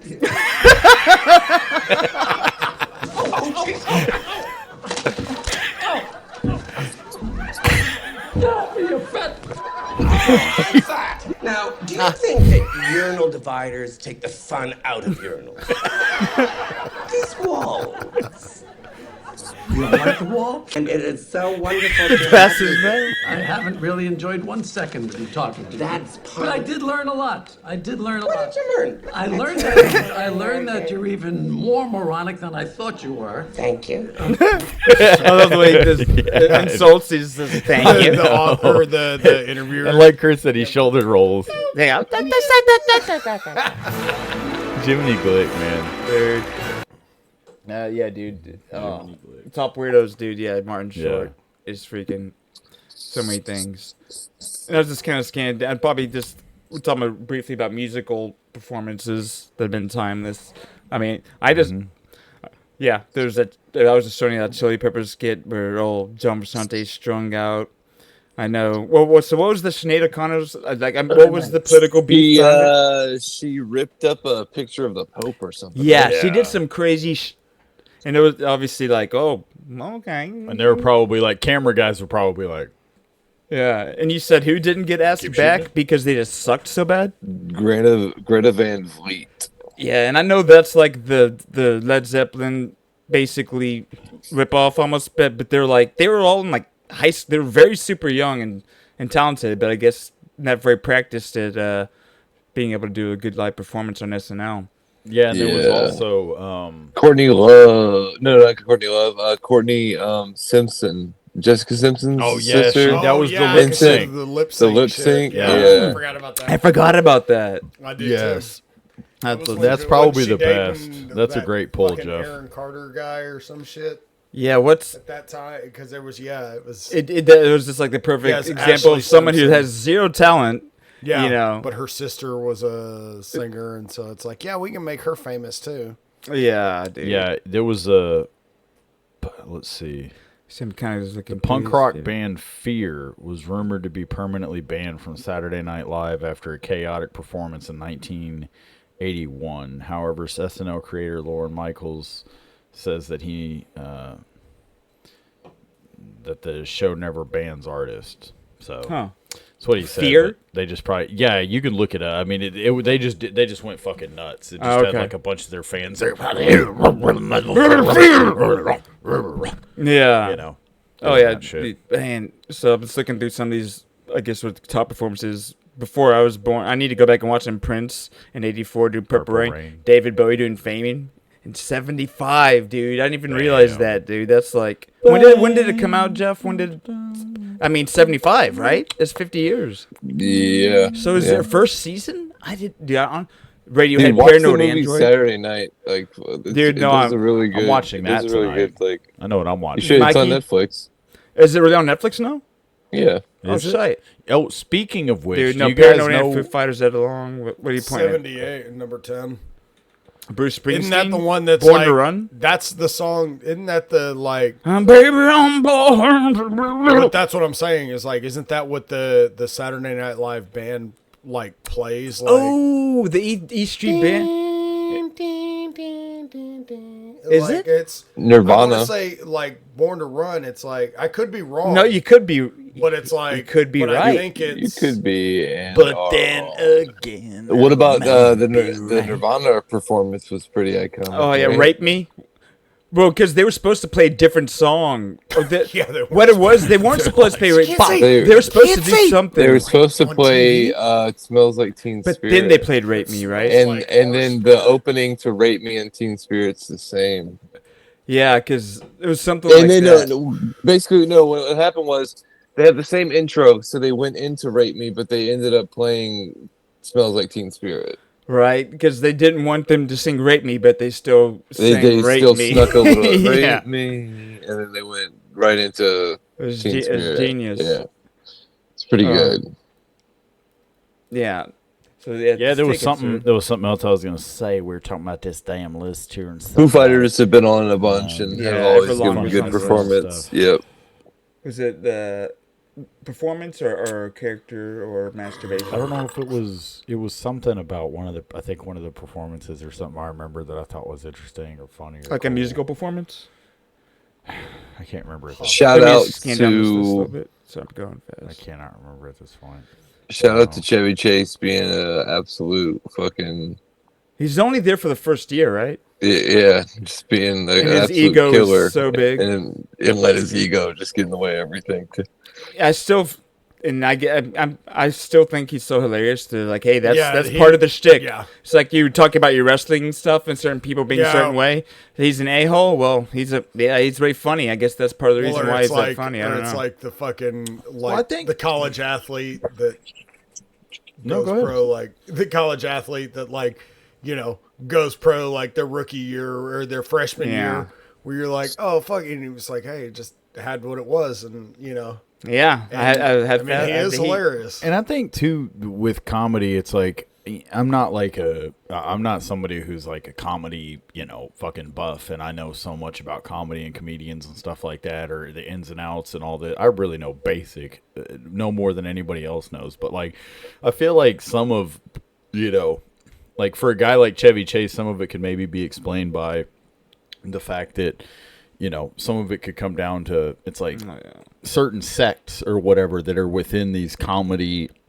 I feel like he probably wasn't the cut of everybody's jib, and rather than being, then maybe conforming to what they were, he's just like, hey, fuck it, I'm gonna do me, and just. Whenever that still works, is like I love it. Or sometimes it doesn't work, right? Yeah, and that's what I'm saying. I don't know if that's the case. No, but I just think knowing Chevy very little- realized. I think Chevy realized he 'Cause- was getting a rocket put on his back for being the guy, and he did not work well in a group setting. And it was, like you said, much easier for him to walk away and And just that worry movie about kind himself. of gives you a taste of that, right? That you keep, and honestly, anybody that who you're gonna ever watch talks tonight. about him, dude, in the 50th special, fucking Bill Murray calls him Connie and pokes a big fucking hole at him. Or even in Community, he was like super difficult. I heard like the making of that show that he was, That's what I mean. I don't know if any of it, maybe it's. Well, he's a dick, for sure. He's an asshole. But for me, it's like it doesn't affect me finding him as funny as I do. But no, yeah, I was pulled this thing. No, up, he's Mikey. hilarious. I'm No, not he's gonna freaking take it away. hilarious. Yeah.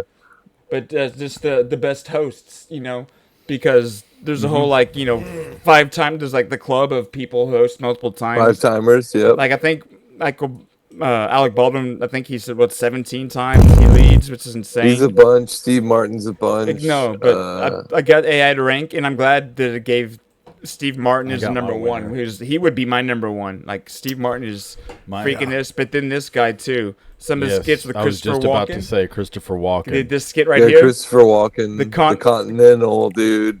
I was literally highlighting the Continental on the screen as he said that. Dude, have you seen the Continental skits before? I believe so. I used to have a T-shirt of the Continental. He's man. like, it wouldn't. It's so non-PC now because he's basically trying to get women drunk and get them to come over his house and drink, and then have get them drunk so they sleep with them. Did you know about like the Spanish Fly thing? Oh Yes, yeah, that's You know what- about what that? Cosby. Yeah. The Bill Cosby Spanish Fly, like that was like And an then the advertised. barbecue- Like if you go the back and barbecue look, sauce episode. Spanish Fly was like it was advertised as like a drink or whatever that would more or less like get women it's like basically like a date rape like drink. it was yes, but They it get was them so legal. drunk. It was like a legal drink. It was like Hennessy or like Hypnotic or some shit. And you Yeah, could it was and they supposed to pull be up this. like Can you a- pull up the Spanish Fly commercial? Let's do that. Do it. So they actually had No, like a because skit. people no because people were Didn't like Beastie after- Boys. hold on, Beastie hold on, Boys hold on. did It's that one of those. song? Right after it, we have to pull up the barbecue sauce episode from the Yeah. Cosby. Oh Show. yeah, the Let's bring up Cosby's, both yeah, of where them. he's talking about Yes. his special Yes. barbecue sauce. Okay, but here's the thing that's funny is that there Spanish was like Fly. Okay. commercial. Because people were like, "Yo, there were so many signs." Oh yeah, it's like doing it in plain sight almost, right? Yeah. So this one right here. I think so. Yeah, because there was an interview with him too. There was the interview him talking about Spanish Fly. Hello America. It's 45 seconds. Oh, him and fucking yeah. what's his name? Because even Homeboy's laughing Larry- about it because he know you can play that one next. Ready to drink Coca-Cola. So this is I think they made a parody. Coca-Cola into a glass right then and there. It's ready to drink. Really, unless you want to.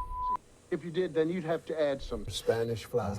See, What is this? They made a parody. This is a So parody. this is fake. So go to a different one. That's why I said as Okay, soon as you sorry. played it and I saw What the the code. fuck So was right that? there, listen, the one right below it. This right here. Yes.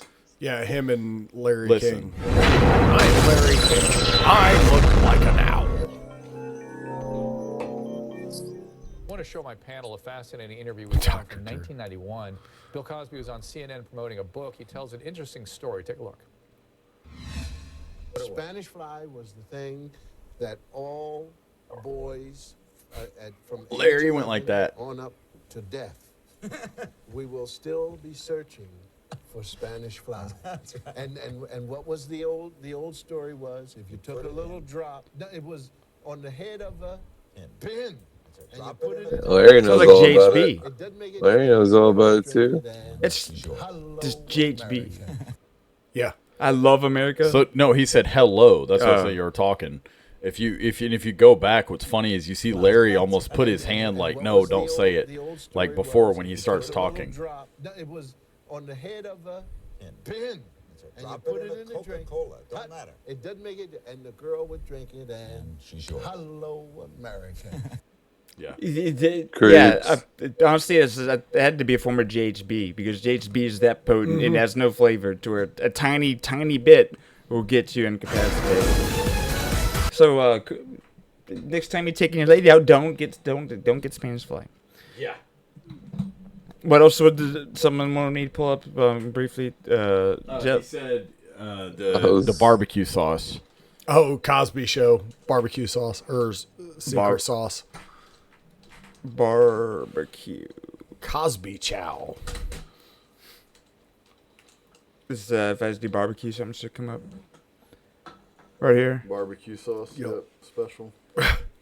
Yo, never seen this. I love your neck, honey. Well, it certainly is nice to see them work things out for themselves. They haven't worked anything out for themselves. It's my barbecue sauce. Your barbecue sauce. My barbecue sauce. Haven't you ever noticed after people have some of my barbecue sauce, after a while when it kicks in, they get all huggy-buggy? Oh, stop. I'm dead serious. Is Haven't this you ever ecstasy? noticed that after Yeah. one of my barbecues and they have the sauce, people want to get right home? That boy is Let me tell creepy you as something fuck. else. I got Well, a now cup it of is. it up on I the- know. That's I what I'm would saying. love It's Cosby. crazy. No, I did. I love Cosby. I did too. I thought it was hilarious. No, I know, but it's I crazy how got a you cup of it, I said. hindsight Context, 2020. right? Breathing. Yes, I agree. Why don't you give He the just looks like chicken a to creep these right people there. Yeah. that are going up and have some sauce. Because you think it's a joke and it's funny. And you're like, oh, fuck. In his mind, he's like, I'm doing this shit. Yeah. And I can literally be specific. He's like saying the quiet part out loud. Yeah. I love this chicken. Oh, Rudy, you look really nice today. At least he draws the line with children. Man, that's wild. Man, that's fun. Weird. Basically, having a good time. Okay. That one didn't. That's called having when a good time man. goes wrong because you're getting raped. Man, and that's why Fred Sanford. That's why Fred Sanford won the TV Dad battle up until he met Tim Allen. Oh yeah, Cosby got robbed. Cosby got robbed. Cosby got robbed, man. So yeah, It's like, hey, he was just playing within the rules of the game. dude. Jeff didn't want to mention. I think this. we. Oh, okay. Oh, yeah. Jeff did not want to mention. I don't think we could. mention Richard Pryor. this. It is one of the funniest skits of all time. I think didn't they show part of it on the 50 special? They bleeped it. Where Yeah, Chevy they bleeped chasing it. him, they're doing word association. They bleeped the shit We'll out have to of show it. it later. Yeah, it's racial. Oh, play it humor. now. Play it. I mean, no, the yeah. the SNL 50 the special. Literally, I don't want to find that part of the. They take it out, but we'll play it for Chris later. But yeah, it's when I did another research here. Oh yeah, this was just I was curious about characters that had the largest quantity of characters. You know, of course, longevity is going to make sense. Kenan Thompson's been the longest. Yeah. But Will Ferrell, because gosh, the number of Will Ferrell characters that people like the nude model. Dude, the nude model. The thinker and the stinker. He was like, you all wouldn't know true beauty if it were out in the parking lot giving each and every one of you hepatitis, which it will be later. Oh, Phil Hartley. Oh, Kim man. McKenzie. Dana Carvey, of course. So people you know, but it's, man. No, well, and it's funny because Martin Short. Was Martin Short ever on SNL? Did Jeff was he saying that was like it was one just the one season, season? and Yeah, that's that's like, what Jeff was saying earlier. That's what I was saying. Where it was like he's one that I think of, like he's a when I think of five-timer. like SNL, but that it's like that he was only on there for one season is wild. Yeah, because He it's like I hosted a think lot, of him like in the same vein as like Dana Carvey, like where they're both like. Or just like Steve Martin was, he was never actually on there. He was just a guy who hosted like really 16 times. Yeah, right, Steve- Jeff? He was never actually on there. He just Correct. hosted a bunch. Yeah, Martin Short just hosted a bunch too. Man, talk about like Yeah, comedy movies. and it would be that we good to watched- say- comedy movies we watched the most of as like kids would probably have to be Steve Oh, yeah. Martin would be up there. dude, seriously, Like Steve no Martin comedies, freaking joke. Sergeant Bilko, Dirty Rotten fucking Scoundrels. Dirty Rotten he's crying. They're tears of joy. The fork. Sergeant Bilko. I know. Yeah. Dude, He's like even Michael Caine. me. Can I go to the bathroom? He's And got like, yeah. He's got like, putting the "Finished." latex gloves on. Well, we should mention this because we love our women. Talking about Steve Martin. Yeah, but we love our women, right? And I just kind of pulled some of the top ranked ones, you know, culturally and everything. And number one is the one that made its way, and you guys voted for a couple of Gilda Radner, and I saw her in some of the 50th anniversary special clips. But I need to do a deeper dive on her because She's one that I always feel like people like my parents' age and stuff like that, where they always talk about how hilarious she was. And like, That's what I mean. I think she was pushing it before women were. Yeah. You know, she was like one the of guys- original, like, I don't know how you. Jeff's got a good point. She was like really like she more or less like was she paved the way pretty much for a lot of for these. like Sarah Silverman's or freaking what's her name? Sarah Silverman is. And what's her name that I can't stand, the blonde chick? She's Amy Schumer. So yeah, you know her my uncle wife made is, my wife made me watch. Oh, she's terrible. I'll never. You know her cannot uncle stand is Chuck Schumer, the politician. You know that's her uncle. I believe it. Yeah. Do you want to? So just because you bring Amy up Gilda, Schumer. Yeah. And next year we'll be You never doing. seen her? We did Google it not Farm next year. Animal. Next episode we'll be doing our 1984 movie research. So this is a movie. Would you like to pull up a trailer in advance? Yeah. Oh, This is one of my you did grab me picks. a beer, I did. Thank you, sweetheart. This is one of my picks, but I think it's topical because of what we're talking about. It goes on the surface of the skin. It does, and what am I looking at? It puts the surface. Go to YouTube and look up the trailer "Woman in Red." Go to This is a 1984.com. This is a 1984 movie X-hamster? recommendation, and she is in this movie with Gene Wilder. Oh, and her you said husband. some. Okay, do you know if they were married when this came out? Maybe they fell in love positive. on the set of this. They could have. Let me make sure I present this correctly here. Yeah. It's hilarious. You've seen this? Yes. A woman like this walks into a man's life only once. About 7 years after he gets married, and just before he loses his mind. I love Gene Wilder. With a woman at home and a woman at the office, Oh yeah. how's he ever gonna get the woman in red into bed? What? Honey, what's the matter? Oh, nothing.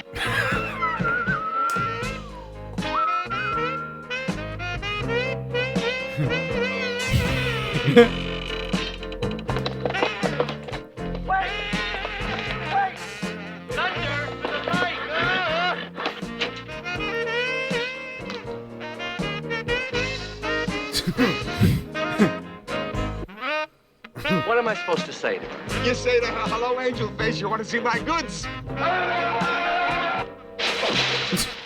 Beautiful trailer. I like it because it's minimal, like Love with is a breeze dialogue. in Gene Wilder's The Woman in Red.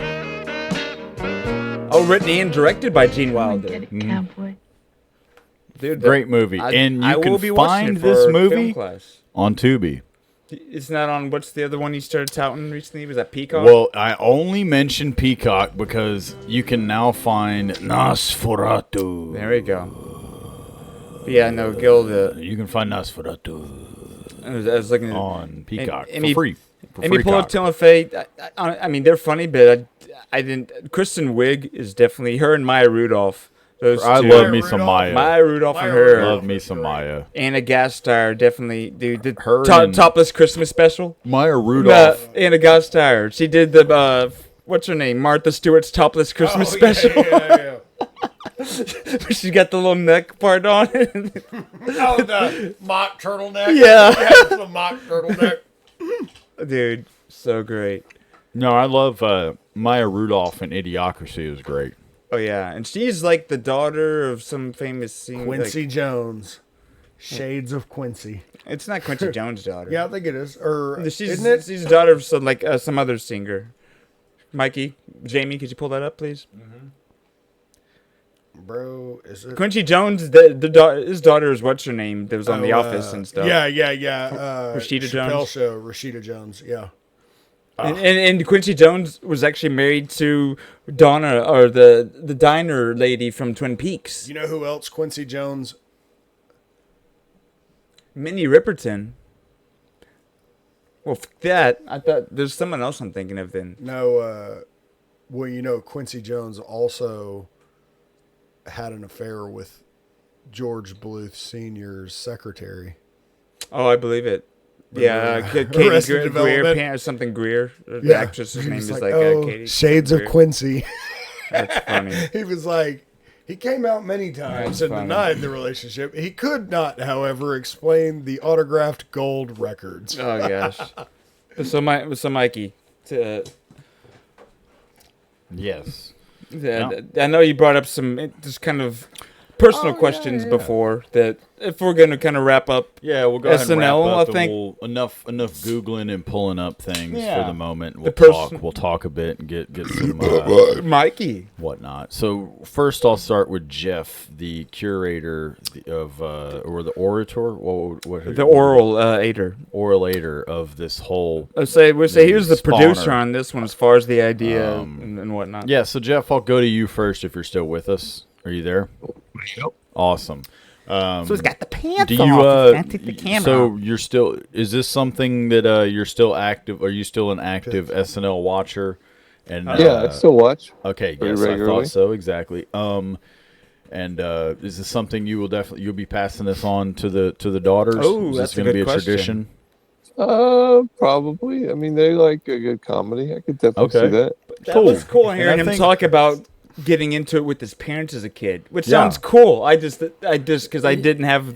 So you grew up in that, which is, it's cool. I can envision. We grew that up scene. buying those VHSs, the best of for sure. That's cool. We have a Definitely. few of those. No, it's really neat, too. and I It's think like, that's I think we actually have a best of. That's kind of one of the neat things I think about SNL is just how it's it's whether you like all the years of it or not. And like Jeff said, he brought up the great point that somebody had mentioned. I think the founder or the creator of the show, and it was like Lorne the best cast is the one that you grew up with, and the worst cast is the one that's active or whatever. Isn't that it, Jeff, or something? What is it? It's like the worst class is always the one right now, and then your favorite one's always the one the one that was in there whenever you were the one in high school. So like your senior year, whoever you were watching. And for what it's worth, I mean That's that true. that applies to me. I mean that's that. It's like but also it's for what actually it's true for us. But yeah, there's more It's evidence not- to substantiate it it's not- based on it's what not they've just done afterwards. Hyperbole. It's actually You true. it is just true though. That's a very that's a Yeah, a and cool I think point. And that- it's true. It really is. And you I know? think that whether or not You guys are making the point for me. So. Yeah, no, and I was gonna say, regardless of if you had favorite years or whatever, if you think that it was stronger back then versus now, it's super cool that it's lasted as long as it has, and I think there's still been strong the whole time through, because while they may have had some weak episodes here or there, like they've had for the majority of it, they've always had funny stuff throughout all of them. Yeah. And it's just cool too, because in 50 years, I mean, it's it's passing from like our parents and generation to us, and now from us already going to be going on to another generation. And it's really neat, because I mean, think about that. Think of how many shows and like things outside of just like fucking news, like Fox or CNN, and I'm saying or something. it's something that has a comedic lens on society. So it's literally a filter to get an idea what society and that's a great culture was way- like at that time for 50 Yeah. years. So you watch it like, oh, that wouldn't be funny now, or that might be offensive, but forget that. It's like you're literally getting a window into that period of time, and Yeah, it's where it's this like- same the same format and structure And it's- has carried through. So and like it's that, almost- there's nothing else that exists like and that. it's probably almost more funny, I think, it might even be more funny for parents who are maybe raising like kids who are at that age where they're in all of the lingo and the random stupid stuff, because it's like, for instance, they had that one with like, I think Pete Davidson and another guy, that one where they did like the rapper, heroin? no, the rapper guys or whatever, the white rappers, and they were like yeet yeet bang yeet skeet boo, and it was like they just kept saying all the him and Timothy. but they're making fun Chalamet, of like a current trend in music. Or and something. it does. pretty lame. It did suck, and it was lame. But my point with bringing it up is that it's like the reason that some other people, I didn't find it funny, but other people found it funny because their fucking kids are here. They're hearing this shit from their kids, and then they see it on SNL. These guys parodying this like bullshit that their kids are saying. Yeah. So I feel like it's just interesting at how it kind of like, as it's moving, it's like it has fans for a little while, and then they drop off. But as soon as they drop off, they've picked up another generation, or like, because like you said, it's that lens, and as society is right now, and a lot of us, we don't really are like social, fucking. We're still operating off of shit that technically isn't hip anymore, Yeah, it's or not we're not. And we like our culture's thought the patterns whitest are so demographic and different. funny. Yeah, to where it's like you said, we might not like it, but if you look at it just like that, it is interesting that this is like a reflecting pool of society, and like it's a lens through which to kind of feel. It's and like its own society- history book. It's like literally a history book. and maybe society's just not that funny right now. Yeah, It's not. It's scarier more than another interesting thing to me though Well, it's is unintentionally hilarious. Yeah. There you go. Yes, yeah. But another interesting unintentionally. thing is, and Lauren will talk in like random, if Ducky or just interviews throughout the years, like whenever there's been, for whatever reason, like a cast member that's a lightning in the bottle, that the cast member themselves revives the show and gets popularity. Like, because I know whenever, like, there was the era of Adam Sandler and all those people, and I don't know if you ever saw that skit. There was basically like the farewell skit for them, and they like killed off all these people in the skit. Oh, man. It was really fascinating. But then, Jimmy Fallon comes along, and love him or hate him, he completely reignited the show for a while. And I remember some interview, Lauren's like, man, I'm so happy I found Jimmy and this blah blah blah. And then then you get the Lonely Island guys, and then they help revive and get them in the digital age and bring in the digital shorts. They married. I feel like that was the marrying of technology in modern time. That's one of the few times, like, after we stopped watching Saturday Night Live, because we liked Lonely Island before that they went to SNL. It was like, it actually felt like at that point they were like, hey, these guys are culturally relevant and hilarious.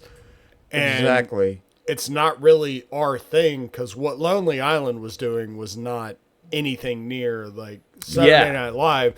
And so, however that happened, that they brought them into the fold, it was like genius. That was kind of a resurgence where it's like, that was that Lazy Sunday, dude. That skit, and then like everything else. And in an example of, and then he parlayed that into Brooklyn Nine-Nine. Oh yeah, dude, stuff. I love Andy Samberg. No, Andy Samberg is great. And the most recent example of this is someone who I don't get it and like it all, but you know who it is. Don't say his name.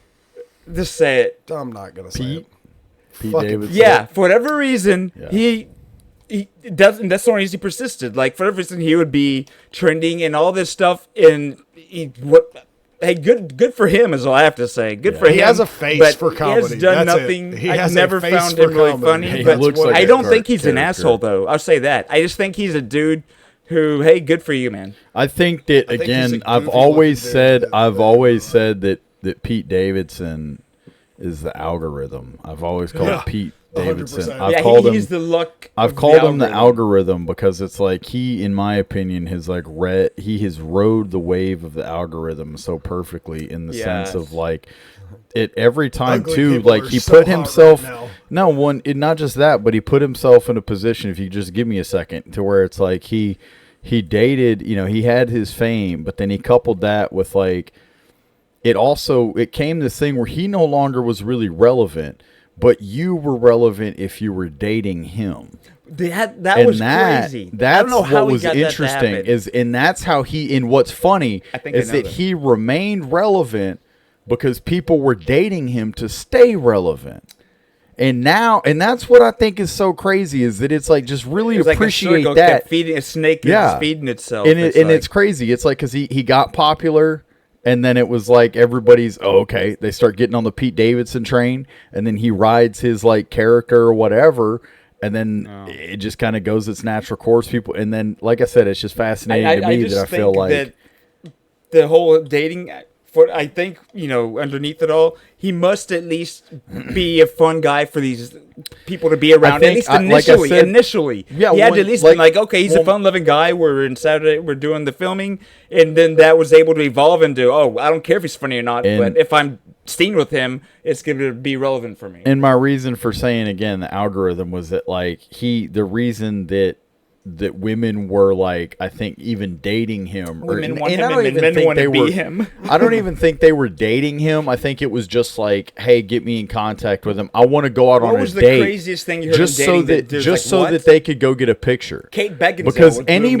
Because for a period of time, anybody that was seen out with him would make headline news. Tabloid, it would be I feel like there had to have been agents of women that were just like, hey, get me a date with Pete Davidson. And then once like you said, Kate Beckinsale.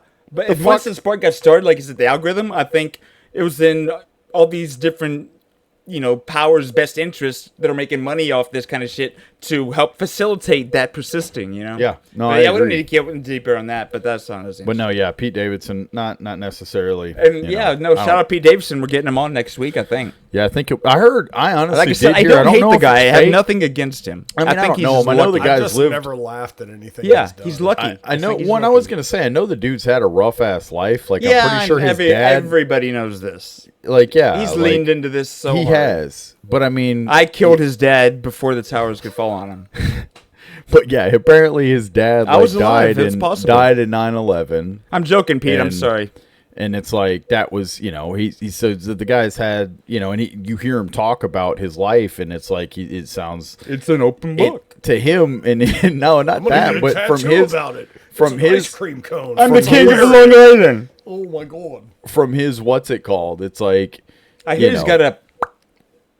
Yeah, I was just I hear gonna he's say just that it's gifted like down there. from his, you know, it's like I'm not. Again, we all. It's easy to look and say, hey, it's like I don't like the guy. I'm not saying, but it's like hearing him This talk. comes from a place of jealousy. It's obvious. No, I was just gonna say from hearing him talk about certain things. That would be it's the like, assessment of anyone who's. No, like I said, I have nothing against him. I work in a fucking warehouse, and I wouldn't trade lives with him. I'm sorry, Mike. I know I was railroading you. Oh, it's okay. We're done talking about him anyways. R.I.P. So yeah. R.I.P. R.I.P. R.I.P. Are we breaking news on the Mikey and Me R.I.P. podcast? No, Mikey, check your phone. I think he just got a notification. Probably. Did you just do that with your mind? Yeah, I did. Bro, if we find out you butterfly affected fucking Pete Davidson in the morning. Dude. Actually. Okay, that. Yeah, no, okay. So, Mikey, yeah, ask us. Take us in. I'm getting excited, so. No, I'm a passenger. Y'all continue. I'm good. Let's keep going. Oh shit. No, you're asking royal something else, and you need to ask Chris a question about it. What's that? No, I don't. You were leading us along. Keep going. What do we got? I don't want to lead anymore. I'm a weak What? man. I'm a weak man. What did I miss? I got an erection on camera again. Oh, okay. No, I just have a bad habit of sometimes getting excited and talking too much.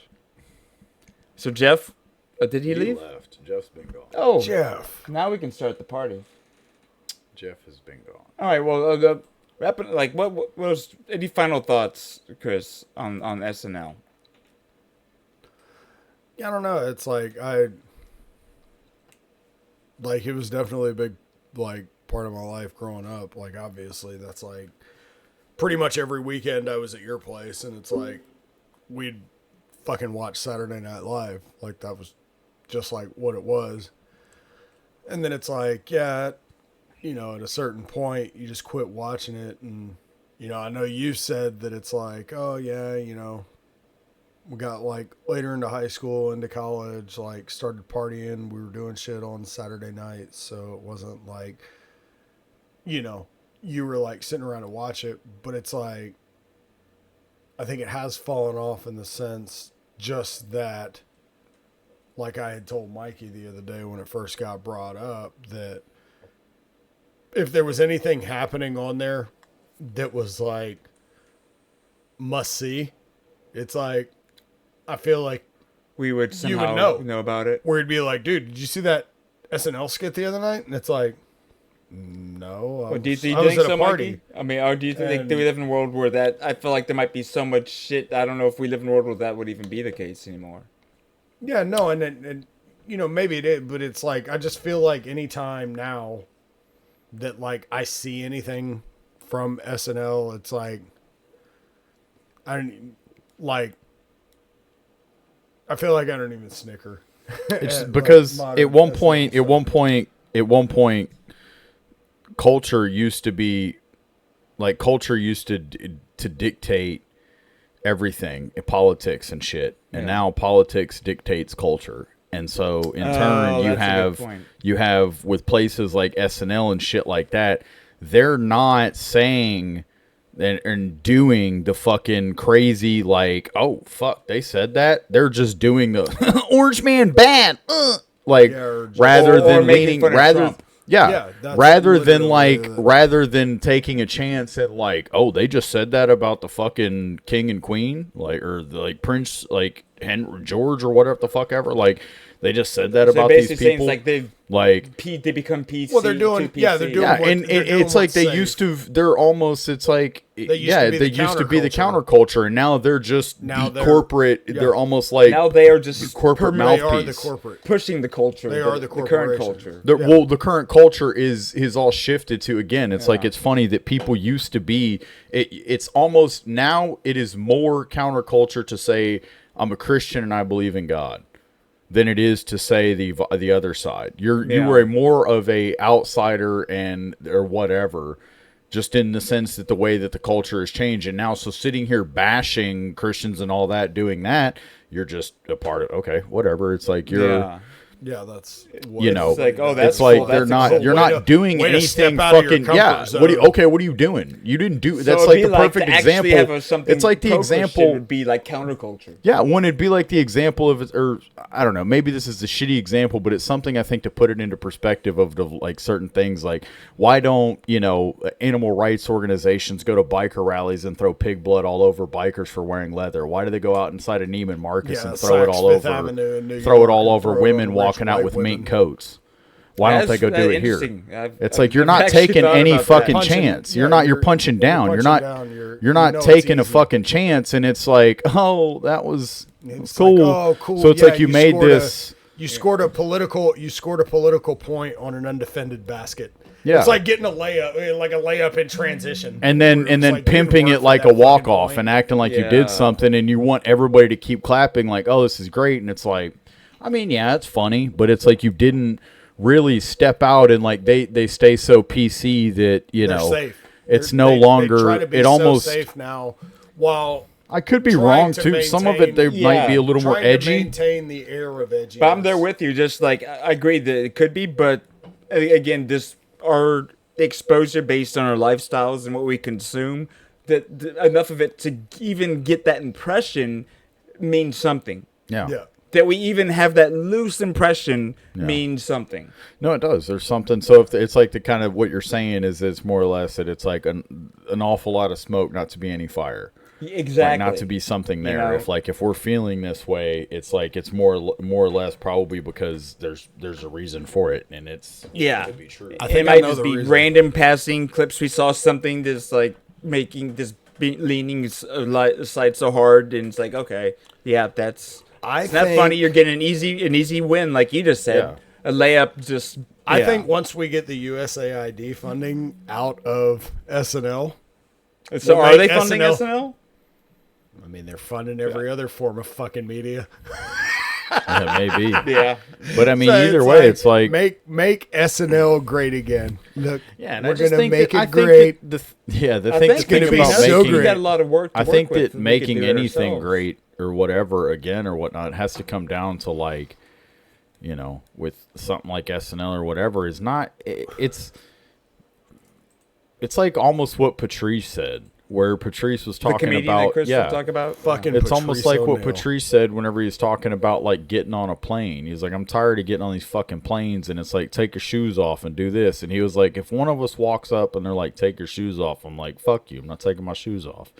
And he's like, and the guy behind you is like, yeah, you know what? Fuck that. I'm not taking my fucking shoes off either. And then everybody says it because that's the thing. 40 people behind you are like. Then eventually they're going to be like, well, fuck it. You don't have to take your shoes off no more. You can get on the fucking plane. It's like, so it's almost like one of those things where somebody just has to nonconformity. start it. Somebody has to start it and say, look, man, we can, because that's the thing that's beautiful about comedy and beautiful about things like that is that I think the thing that's what when I think the thing that people misunderstand about it in the point of making fun of all of these stereotypes of all of the things that about us, like I had a buddy of mine, I'll never forget, my homeboy, Mexican homeboy, Mike Pilo was like, hey man, you Shout want out some Mexicans? He was like, hey man, he was like, you want some like ham and cheese and like fucking mayo and like turkey sandwiches? Go to a white person's house. And everybody was quiet and I started laughing and I'm like, I said, I have all of those ingredients in my fucking fridge. Yeah. And so with it's like, in my opinion, with some of that shit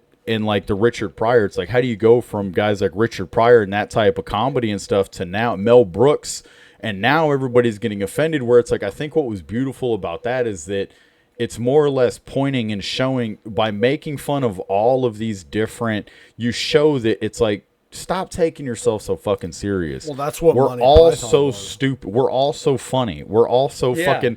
And instead of looking at it, it's like, yes, it's pretty. And I think that's the thing. We need to stop being so sensitive to it because it's pretty. When it's obvious, it's obvious. Oh well, everyone's a victim. Like that's the popular thing. Just being victimizing yourself. Well, it's like, and who can be the most oppressed? In comedy, yeah. Well, in comedy in general, where it was like, I remember, it's like I've always loved the Monty Python Holy Grail. Like that's one that's like perfect. Whatever. And I had probably seen that movie 50 fucking times before I heard that, like, when they made that movie, they set out to, they wanted to make a movie that offended everybody.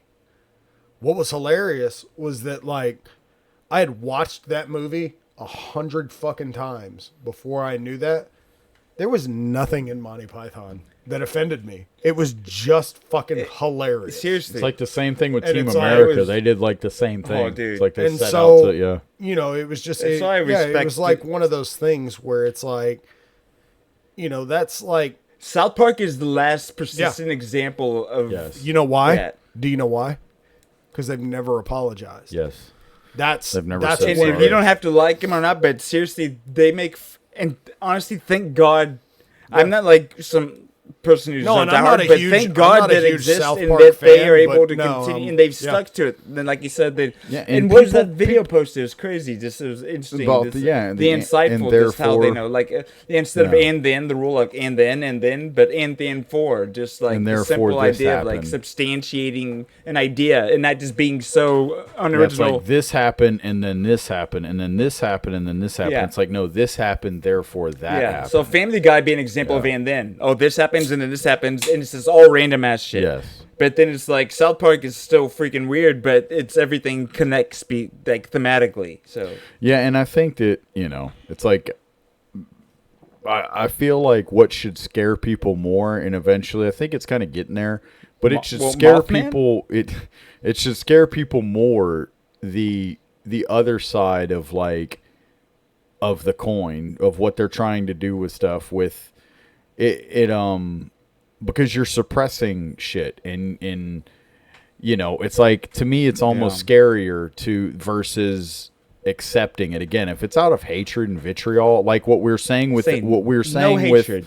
what we Yeah, were saying with I'm agreeing with you. impersonations or impressions of like certain characters, perfect it's like you example of what have you're to saying. have some level of admiration for the person that you're impersonating. You don't want to simply just try and make them sound like an idiot or a jackass and, oh, I hate this. It's like you have to. And Well, so the because same then with it's making only- fun of somebody and the Yeah. same with making a stereotypical funny joke that people are like, it's like, dude, you know, I think it's more detrimental to society to do that, especially giving where we've started. We've been born on third. Like in our generation, technically versus in the past, it's like Oh, we've yeah, been dude. born on Easy. third and thought we hit a triple. And it's like, you know, we need to, if these people were laughing about shit like this in Blazing Saddles in the 50s, 60s, 70s, 80s, like, seriously, why are we this cautious and this scared now? yeah, it's And I think that people need to realize that it's more detrimental to be that cautious about it in that than it is to what you're doing is more detrimental. Yeah, it's just With the PC culture. Well, it's a weird whole Well, the base dilemma of I feel like craziness. the whole like root of comedy and shit like that. The whole basis of like all of it, where it's like even going back to like court jesters and shit like that, where it was like the court jesters were the ones that could literally poke fun at the king where anybody else would get their fucking head cut off. Seriously. For talking that shit. And so it was like, so since its inception, I feel like comedy has always been that means to point out like the absurdity in the culture and to find the humor in it. And I feel like, especially in the last 10 years. Well, I didn't realize you were wearing that shirt till just now. From that. Oh, yeah. No, it's funny. Yeah, go ahead. No, yeah, there's just this one quote in the show that it was actually it summed up a pretty fascinating or interesting thing about comedy. As far because there's the aspect of just being able to laugh about certain things, but it kind of ties to that. But tragedy plus time equals comedy. Yeah. Yes. 100%.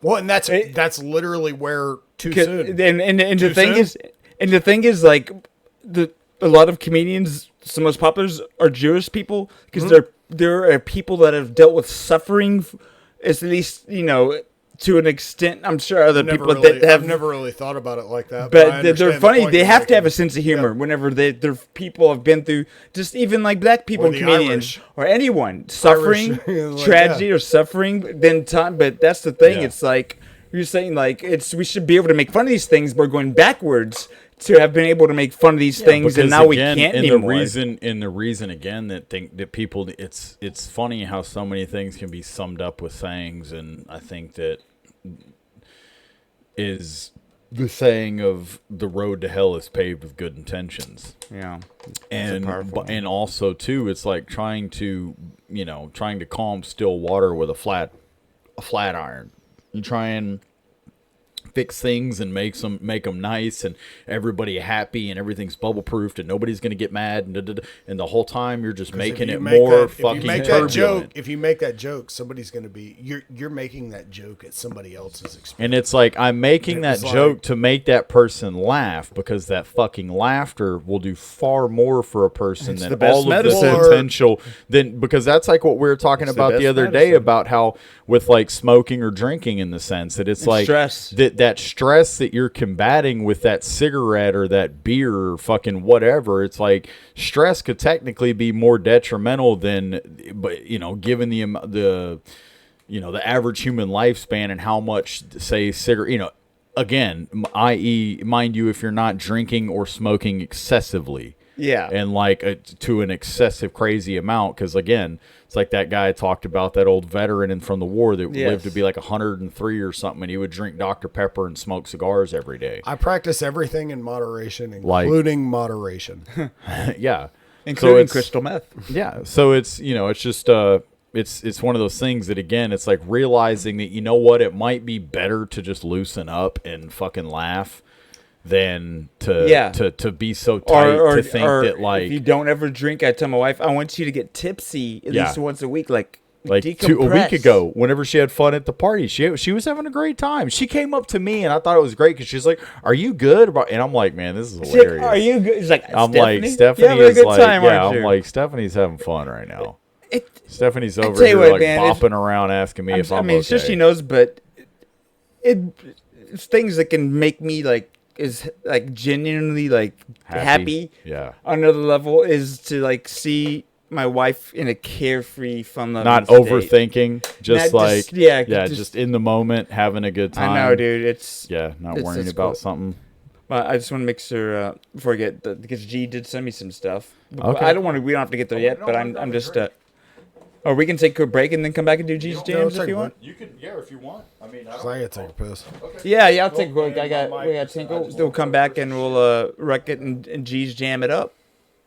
And we're back, and it's been a good episode. Feel like I've been here for many moons. Moons have passed. Suns have been supernovaed. Look. It's been a great episode so far, and and we've got about 3 hours left. Anything, one thing that makes anything better is music. Thank you. And what I've been trying to say all night. We're back with more of G's jams, jamming G. Sure, G-Ford. So G has some jams for us, and I noticed already there's one jam in here that's actually in my playlist. I have one of these jams, so I love it. So I guess we'll start with this first one here. And he didn't give me any notes for, what kind of jam they are this week, but That no concern, because I'm sure they're jamming. And this is In Between, the song In Between by Beartooth. Disgusting. What song is that? In Between. No, I know that, but you gotta respect the music when it's playing.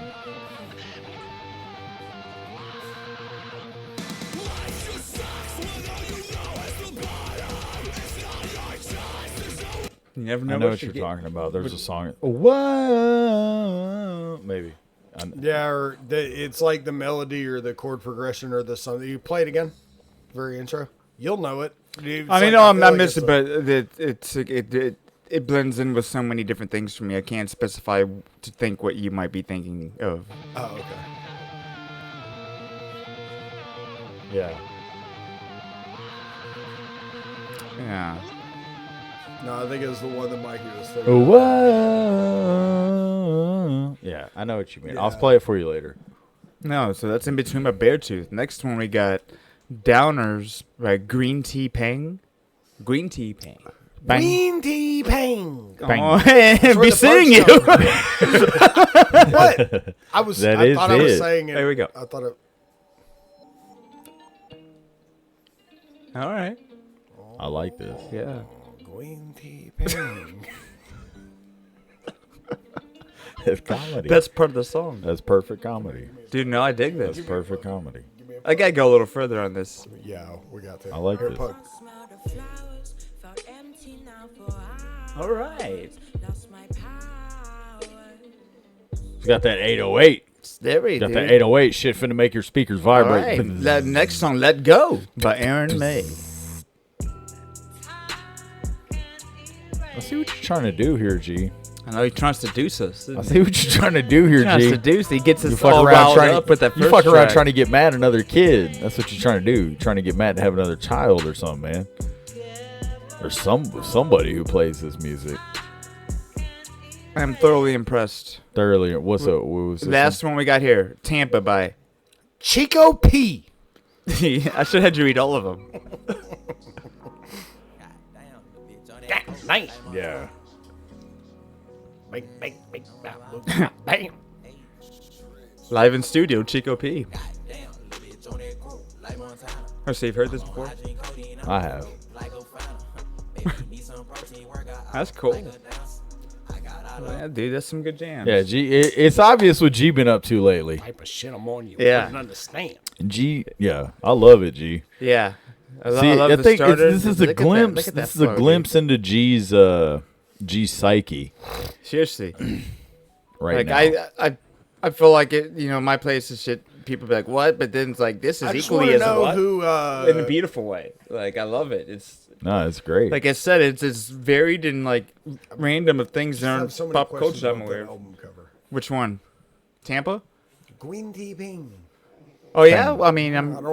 I'm Well, I think. Well, Probably no. questions After for the after Pete we're off Davidson air. interview, I think we're getting Green Tea Pang on. Yeah, we'll get her. We'll get her on here. Oh, Probably wait, not her? after this. Him? But They? let's Them? not Probably get ahead of not after ourselves because this. we need to recommend some stuff before we recommend seeing each other again. You go first. All right. But wherever you live, I'm sure that there is a certain time I'm going to of the month this. of the month. Oh. Or week where bulk trash is left out front of other people's houses. You might find yourself a good piece of furniture. Go and snatch it up. Don't be ashamed. You talking about junking? That's something right up We're my alley using now, this brother. You table talking here? about junking? With this little table here we're using, I was going out for a run. Saw out a for a nice little run. coffee table, and I Yeah. hauled it on back. Got And no how'd extra you, lift. how'd you haul it back? Part of the way I rolled it on the side, and then I just hoofed it the rest of the way. Hoofed it. And you said at one point, tell me, you heard David. You said I remember you saying you heard David Goggins' voice lightly come in from way in the Who's back. gonna carry And it the was- coffee It table? was like who's gonna carry it? Yeah, David Goggins was as And then present at as that he point, could be. you picked it up and you said, I think I floated the last 5 feet. Didn't even feel like you were. Yeah, Carry the and then going about through the the coffee door, tables? the coffee table was carrying me. He was like, that's why he only saw one set of footprints in the sand. It was four. She said we had a truck. We could have just gone and gotten it. I was running. Matt said, and you you know weren't what? here. But here, hang on. Time out. Yeah. But here's that's how much you refused to get in that truck. This is relevant. She said we had a truck. He could have come and gotten it. And then, like, pick the truck up and you know made the it risk easy. in that but is, here's right? my thing. Time out. I'm about to defend my good friend here because here's the thing. I have been in the position of driving past a trash pile prize. Bro. Hang on. I have driven past a trash pile prize with my good buddy Alex. We're on our way somewhere, and somebody was throwing out. We're going up to the store to grab beer and come back, and somebody was throwing out a concrete pagoda. And this is a pagoda is for like the little Japanese thing for the garden. Yes. And it's a little like it looks like a tiny house or whatever, but. Yeah, there was a they're smaller concrete pagoda, and I wanted to have this for my garden. And I'm like, yo, that's somebody's throwing that pagoda out. And Alex stops a little past it, and he's like, do you want me to like kind of back up and get it? And I'm like, no, we'll get it on our way back. You got to seize the moment. And whenever I came back, do you want to guess if it was sitting there or not? It wasn't there anymore. It was not there. And, you know, another so piece of Matthew picked the truck up. You really think that wouldn't have been there? Yes. You don't know. Simply, hold on. the reason I believe is because Matthew's desire is what then would have made this inanimate object valuable to a passerby. And the other element is because of that energy he put into it when he saw it. That I want that. Another person would drive past, sense it, and say that is thus valuable. And the other takeaway tied to that is, if you know anything in times in life where you put off doing something, because I've run by other things before, and I'm like, okay, I'll get home and I'll get cleaned up and I'll go back and get it. Yeah. You get home, you get cleaned up, and it slips your mind, you don't remember it. Nope. And then it's a couple hours later, and then you're like, oh, I don't know, it's probably taken, or I don't have the energy to do it. I knew myself well enough to where, like, if I didn't do this now, even if I had a perfectly new truck, right. I was going to get home and get cleaned up. I wasn't going to come back and do it. You were going to go out. I knew I had to seize the moment, and I did. He's going to take way better care of it because he had to carry the fucking thing on the way back. He put way more work into to carry a baby now. Yeah. It's like you put way more fucking work into bringing it back into the house. You can't even handle holding her for not even 3 minutes without Oh. He can't help it. He can't help it. Up my spirits every day. He cannot help it that if he holds the baby for 3 minutes, she goes to sleep, and then there's nothing else to do. Baby goes. I have a recommendation. Actually, it needs to be two things. Oh, okay. Oh, here we go, Stephanie. Here, Stephanie, you want to sit down? Now. Take this headset, Stephanie. It's like what? I Come sit down. If you're a wife, go out of your way to just be uplifting. Did you hear what he said? That's his recommendation. His recommendation. Just go out of your way to be uplifting. And my recommendation. Don't limit it if you're a wife. If you're a human, my recommendation be uplifting. Would be if you're a wife, listen to what your husband says. Be saying you. Be saying you. guys, do you have space in your car for one more? Oh my God.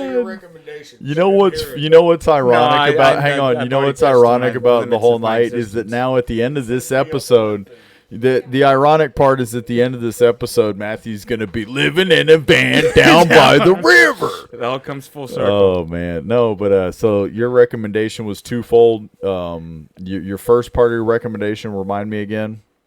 If you have a wife, you want No, that them was to your set second the table. recommendation. Your first recommendation was grab something if you see something on a trash pile. If you see it, something trash pile is a good chance that could be a future wife. And then your second recommendation is if you're a wife, just support your if husband. you're a human, be an uplifting presence in other people's lives. So you were just making a joke. What? I'm sorry. Ask Stephanie if it was a joke. It was a joke. It was a joke. It was a very funny joke.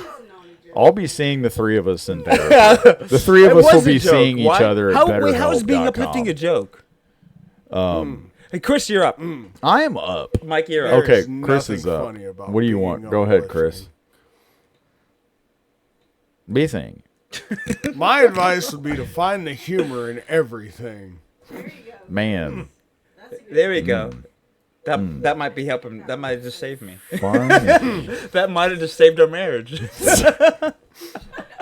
I'm trying. Recommendation. If you have a child together, remind your partner that you have a child together. It's like, I don't have a will. No, I had a good one. I had a really good one. I did. It was Oh, you earlier. did? You got to give me. Stop it! Don't do this to me. Don't you do that to me. Mikey, I you did. have all the time in the world. Really, no. Did y'all know Okay, that, stop. We'll keep going. Yeah, you yeah, keep going. you- No. I'm thinking. I'm thinking. Just random fact. Apparently, did you know that Kanye is getting divorced from Censori? Yeah, or because she's a whatever her name is? Fed. She's So a he's. Fed. I didn't know he was remarried to somebody else. Yeah, he married that lady he took to the Oscars. And That like, lady's the a naked Fed. dress. So Whatever. So she's She asleep filed or for she's an divorce, but apparently they don't have a prenup. And if only there was someone had written a song about how important it was. Is this for 18 real? years, 18 years, got one of your kids, got you for 18 years. But she's an agent? I ain't No, saying how she does a that gold factor digger. I don't know about I don't know about it being an agent, but No, it's he's like, talking about the Gold Digger song. Kanye No, I wrote know the he is. song. But so whatever she does is irrelevant to the She's- fact. yeah, there was no There's prenup no between prenup. them. I heard a funny theory that was like pretty much making the parallel between Total Recall and Kanye in the same way that Total Recall Arnold, like his Yeah. wife was not. Yeah, and so Sharon that's why Stone. they were saying that of like he had made her wear it was like he knew she was a Fed and he made her do all this shit because it was like he knew she couldn't, it was like, what are you gonna do? You gonna leave me? It's like, wear this outfit. Like people Did were you saying. not see what I'm she not wore to saying the that I Grammys? believe that. I but didn't- I that's didn't what see it. I that's haven't what seen any of it. that's a Stephanie, you theory should is that people Matthew, it you is should that Google the what she wore to the Grammys. the, No, the Stephanie's Reddit into that stuff. The Reddit theory is that she's like a Fed or something, or was a plant, an industry plant. No, she didn't wear shit to the Grammys. She wore like No, me and like Stephanie a watch little- tasteful It adult was films a- together all the time. Tasteful. Fucking what's the three movies? I'm What's the three joking. movies in It's one? such a joke. We make them What was ourselves. the three movies in one that was from fucking what's it called? I love you. Please don't be mad at me later. No, I'm not. Okay, I did get. Let's see. Heard that. Mikey, you're up. The screen. Do you still love potatoes? Still love me? Waiting for camera connection. Oh yeah, that's fine. I know I'm up. I'm still thinking I'm collecting my thoughts. Give me a second. If everybody just like to remain quiet and wait on the podcast, listening to this on Spotify or YouTube, smash that like button, ring the bell. What was the? We're gonna sit the here for movie 18 minutes until I remember. It was three movies or three stories in one. Kinds of kindness. Kinds of kindness. Yeah, that's what the fuck it was. When you were talking about movies. Yeah. Talking about Guys, movies. you That's know why. me, do you think we could just watch Yeah. one of them? It was like, It's you just I watch- don't really know, man. I don't. I got it.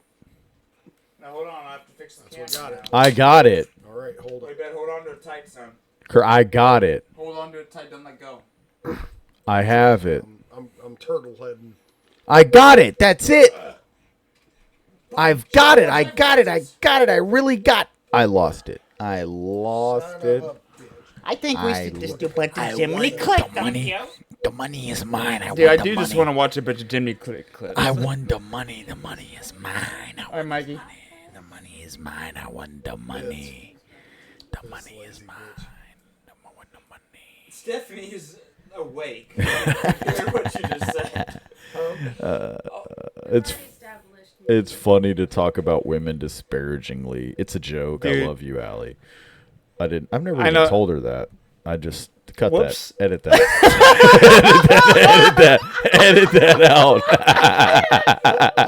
Be saying it. No, did she actually? Well, I Be did. Busy. Yeah, better ask this. Yeah, one well, to now edit we got that a out. fucking agent in the room. Now we're gonna have Chris. Chris, he goes over there and just gets the butt of his gun and knocks her out. You heard too much. You know, You a heard too casual much. slip of the tongue and Yeah, saying. it's a Freud. It's a fucking. No, it's not a Freudian It's not. slip, motherfucker. It's not a no, Freudian you're making it slip. worse. No, You're it's digging, not. You're digging a bigger hole now. Be saying you.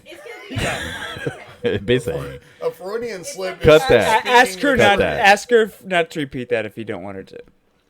Yeah. I don't. I could give a fuck. No, no, you have No, to. keep It's going like- though. I won the money. The money is mine. No, what's your recommendation? I That lost was it. too Hell, much I fun. lost it. I'm about to poop myself. No, I'm kidding. I'll tell you what. I got a little pants got tighter hearing you say that. I'm not gonna lie. No, I think. You don't love me anymore. I guess that's no. what that means. My point is, I think my There's only enough room recommendation. in your heart my to love one person it's at a like, time. it's like, hold on. It's like, what's your recommendation? I got. Because you really are the Waco kid. He's like, yeah, but I shoot with this hand. Steady as a rock. Steady as a rock. Yeah, but I He shoot was like, with this "Look, hand. It's coming off already. No, my recommendation, and this is honest and sincere. He just got that one. Yeah, I know. It's honest. No, I didn't. I'm just replaying things in my mind that just happened. In all honesty and sincerity, if you haven't had one, or maybe there's been one in the past, and you can Orgasm. I'm trying to keep myself making a joke, so I'm just gonna turn this away. Okay. I'm trying not So time out. Bowel movement. I'm done. Bowel movement. You gotta, man. Tylenol. Again. You really gotta Tylenol turn the camera up a little bit. It's like blocking. You used to see my badass Yeah, it's champion cutting hat. off You can't everybody's see it. Dude, we're almost over. Oh no, it's important. Okay, there we go. Yeah, that's perfect. Everybody, try some Tylenol BM. Tylenol BM. Scoot forward, Matt. We can't see you. I'm sitting this one out. I was gonna say, in the spirit of like with SNL, it being something that we all used to take part in. That, for example, if you had something old like that, it was a tradition, a weekly thing you would do.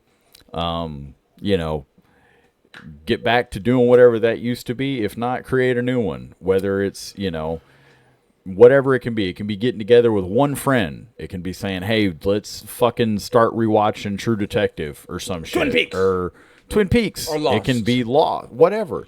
Saying, start something up like that, man. Make a tradition of something. Do some shit like that. I don't know. I feel like because something good's going to come of it. Whether it's that you get into something else and you want to watch something else together. He's not convinced. Unless you're Aztecs, and it's like, hey, we used to do human sacrifices, guys. We should get together and do human sacrifices. Well, yeah. Don't do things Look, like to the that. sun gods. We stopped making jokes 1 minute ago, Chris. Don't do things like that. We stopped I'm just making saying, jokes. if you Okay, so had, if you're an Aztec, don't get together with your friends and cut people's hearts out. if you had it's had good. things you used to like to do again, Like, if we all used to me sit and around Chris and watch SNL. bonded heavily over Exactly. sitting there and Or watching SNL. Playing side-scrolling. No. video games and stuff. So it's like it doesn't have to be it can when be we a all once a chill month here thing. playing. Maybe start it as once a month, and then from there you can find a way to snowball it into a twice a month or once a week, whatever. But find some kind of little tradition, whether it's with your friends, your family. I think recently Honestly, I've I even think a asked weekly my mom. tradition would be sitting down and listening to our podcast once There a week. you go. I was gonna say because I've For the whole family. recently I've started I gave my mom a list of things. I'm like, what? Like we need to go back and either rewatch some of these shows or let's find a new show to watch together. What list is this? Supernatural. It's like ones The we're gonna Killing. watch after the show. Supernatural. after The Mikey and Me Killing. podcast. She used Oh, to The love the Killing's show. very I've good. never seen the show Haven, and she's a huge fan of it. And Okay. I kind of she hasn't rewatched it since she just watched it when it first came out. Yeah.